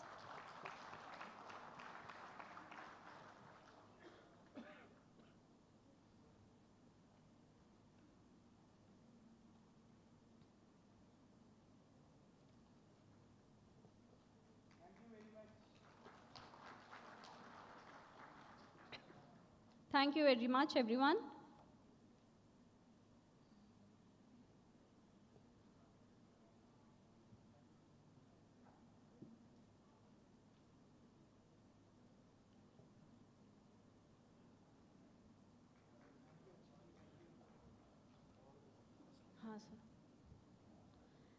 Ladies and gentlemen, this is the moment we all have been waiting for. Tonight, we finally celebrate the creators behind some of the most thoughtful, innovative, and impactful projects of the year. So let's bring the energy up again in this room. Are we ready, everyone, for the final awards? Can we have the jury members on stage, please? Architect Vibha Srivastav, Architect Yogesh Garg, and we have the honor of Architect Dinesh Belgaonkar. Sir, can we have you on stage, please?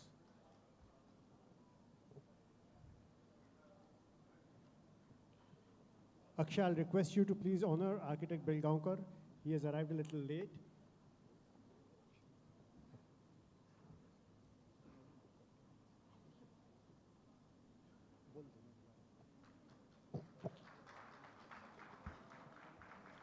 I request Architect Anish Pal Singh to please bring forward the envelope that holds the name of the awardees, please.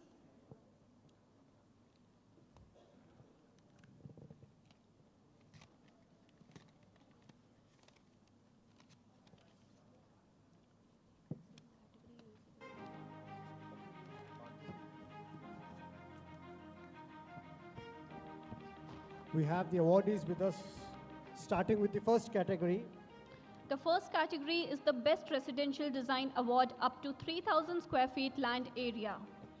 We had a lot of entries in this segment, so the jury has decided to give additional appreciation awards in this category. The first appreciation award goes to Architect Divya Singhal. Yes, please. We'll speed this up a little bit, please. The second appreciation award, Architect Deepa Agarwal. Can we have you on stage, please?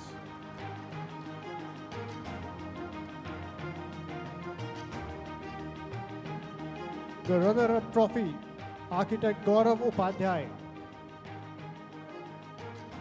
everyone. Please keep the momentum going by clapping for them. And the winner in the Best Residential Design Award up to 3,000 square foot category, architect Kamal Roop Singh. A big round of applause for architect Kamal Roop Singh.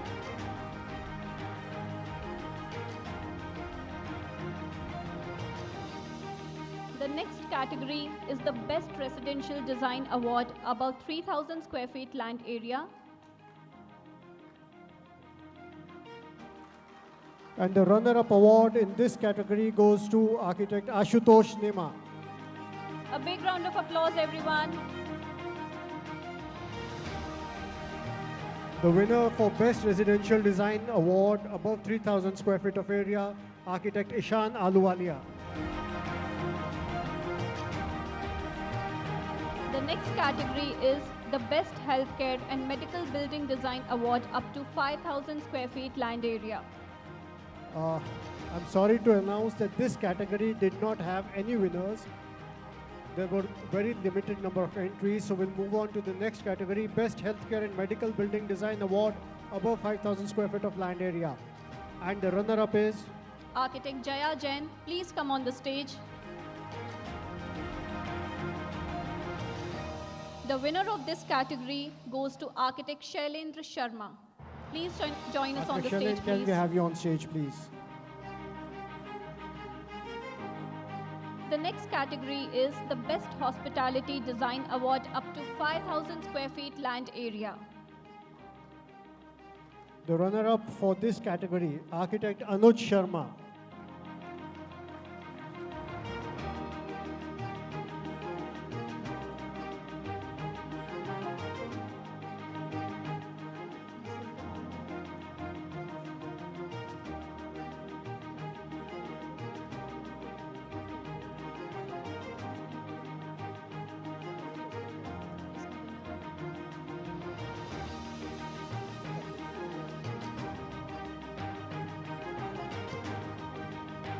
The winner of the Best Hospitality Design Award up to 5,000 square feet land area goes to architect Ishan Aluwalia.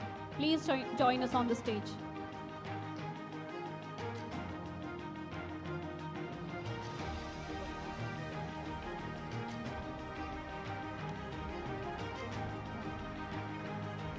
The runner-up for Best Hospitality Design up to 5,000 square feet of land area, architect Apurv Kumar Gupta. Please join us on the stage, please. Can someone from his office collect the award? The next category is the Best Hospitality Design Award above 5,000 square feet land area. The winner for this category is architect Kulveer Singh.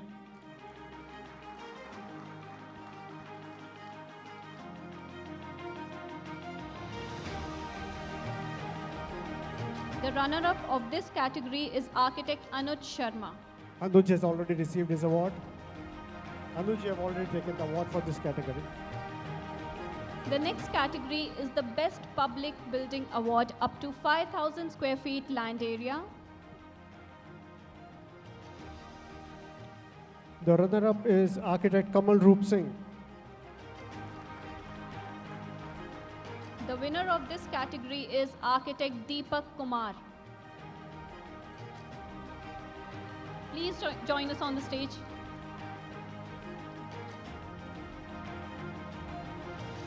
The next category, Best Public Building Award above 5,000 square feet of area.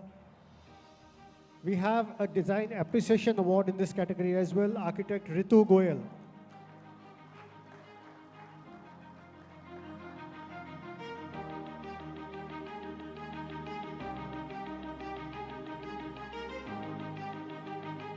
The runner-up for this category, architect Apurv Kumar Gupta. I think he's not here. The winner of this award goes to architect Aman Jain. Please join us on the stage.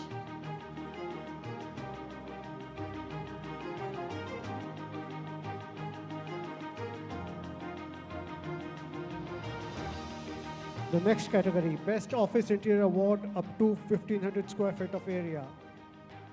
The runner-up, architect Deepa Agarwal.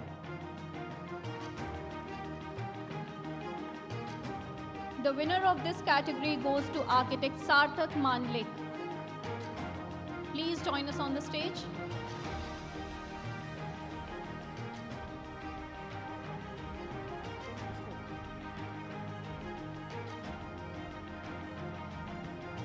The next category is the Best Office Interior Award above 1500 square feet land area. The runner-up goes to architect Akshat Jain.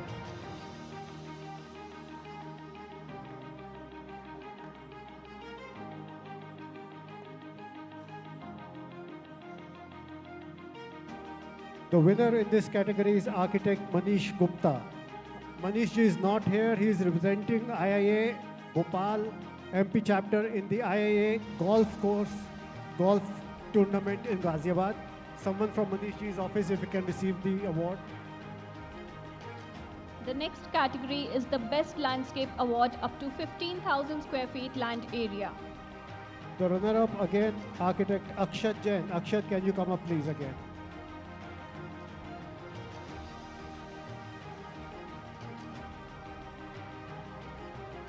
The winner in this category, architect Gaurav Upadhyay.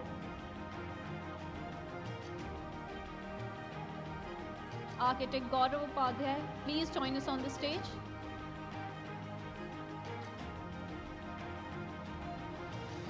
The next category is the Best Landscape Award above 15,000 square feet land area.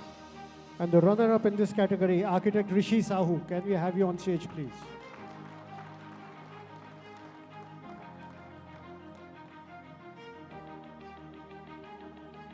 The winner in this category, architect Deepak Kumar.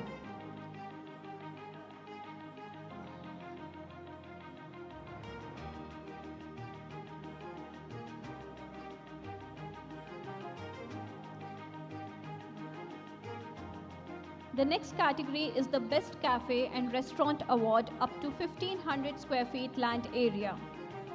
The jury in this category has given a special appreciation award to architect Akshat Jain.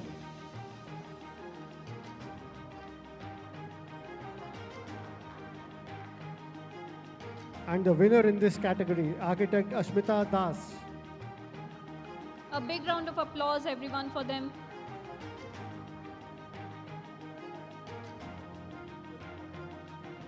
The next category is the Best Cafe and Restaurant Award above 1500 square feet land area.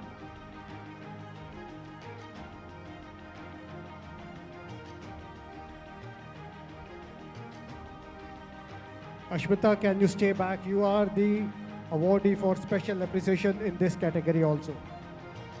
Best Cafe and Restaurant Award above 1500 square feet of area.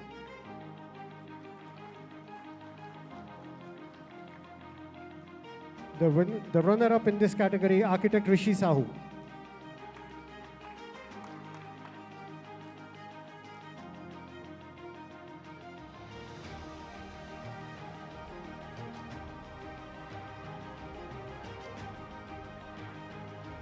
The winner for this category, architect Sarthak Manlik.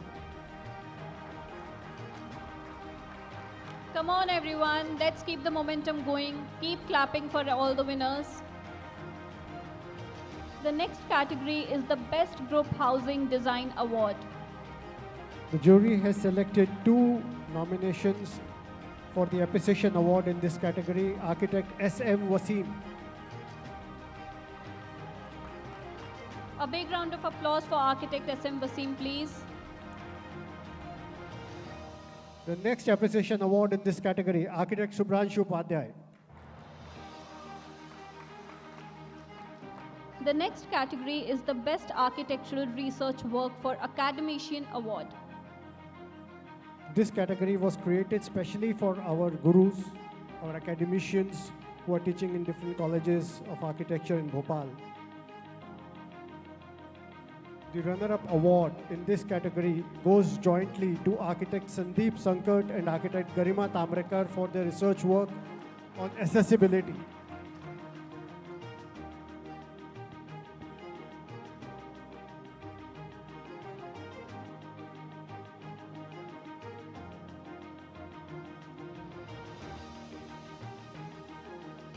A big round of applause, everyone.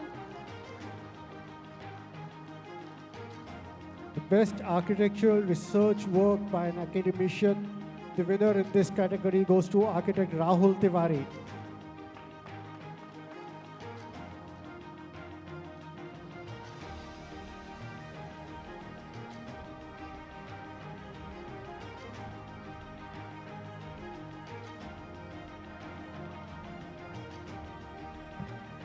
I've just got work. Architect Apoorv Kumar Gupta has joined us.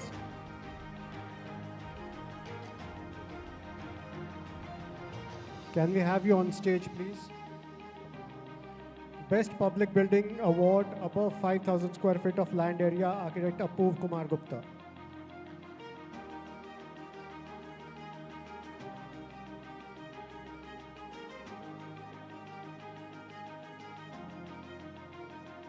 A very big congratulations to all our outstanding awardees.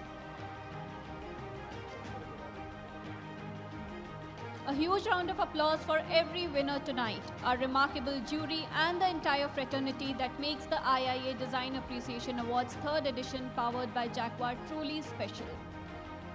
We thank all the jury members, Architect Vibha, Architect Dinesh Belgaonkar sir and Architect Yogesh Garg sir. Thank you all for being here with us and presenting these awards. Thank you so much.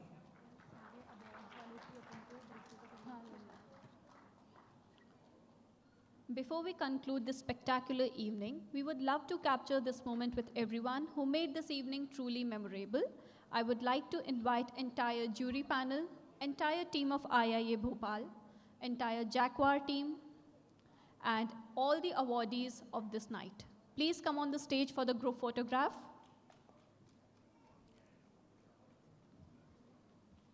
I would also like to request Architect Anand Menon, Architect Aparna Narsimhan, and Architect Naresh Narsimhan to please join us on the stage for the group photograph.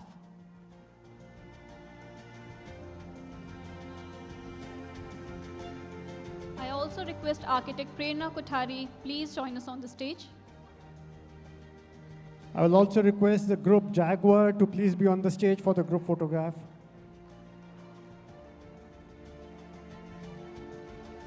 Anuj, I have your trophy with me here. Architect Anuj Sharma, can you come up to me, please? Architect Anuj. I would request the jury to take the center stage, please. And all the awardees to spread up.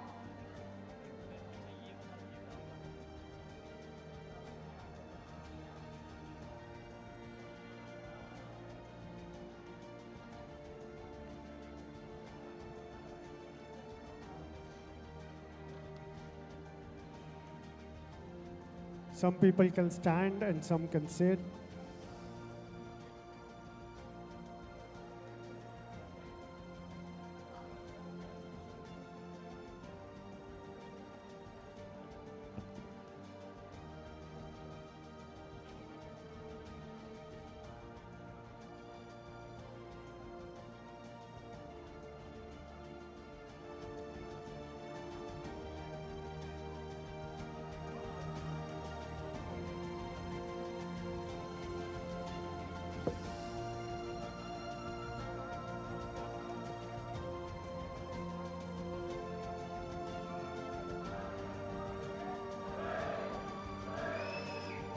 Can we have a Everyone, a long big round of applause, please? I know we are all hungry, but it's the last stage of the awards.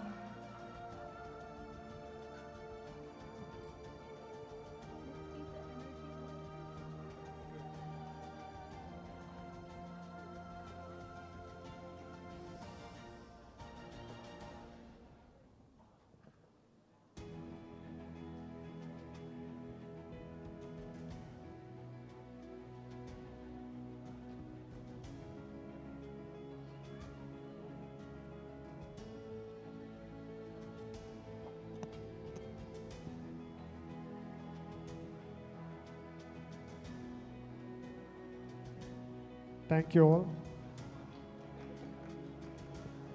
I will take a moment here to thank some people who have worked behind the scenes for these awards.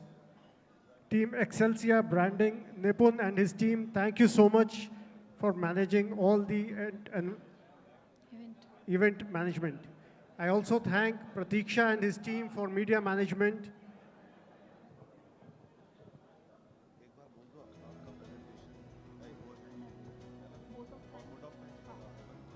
Ladies and gentlemen, as we come close to this wonderful evening of inspiration, I invite architect Hemant Vishwakarma to deliver the vote of thanks.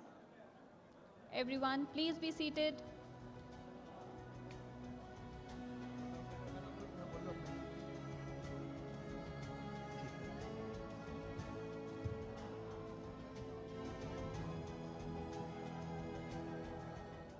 Good evening, everyone.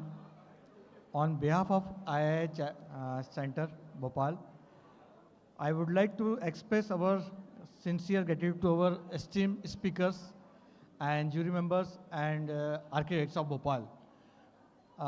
Once again, thank you to you all. आपने ये programme join किया और इस programme की गरिमा को आपने बढ़ाया और साथ ही साथ यहाँ पे आए हुए सभी मेरे मित्रगण आर्किटेक्ट्स को भी और थैंक्स टू जैगुआर ऑल्सो, अगर वो ना होते तो ये ना होता। और जो जर्नी उन्होंने बताई प्रमेश मेहता जी ने, उसके लिए भी थैंक्स। 10 साल की मेहनत आज रंग लाई है और thanks to all. Thanks. Thank you so much, Architect Hemant Vishwakarma. Ladies and gentlemen, before we wrap up, please stay around the stage. We have a special musical performance by artist Akhlad Ahmed, known for his heartfelt compositions. Thank you once again for being a part of the IIA Design Appreciation Awards 3rd edition powered by Jaquar. Have a wonderful night, everyone.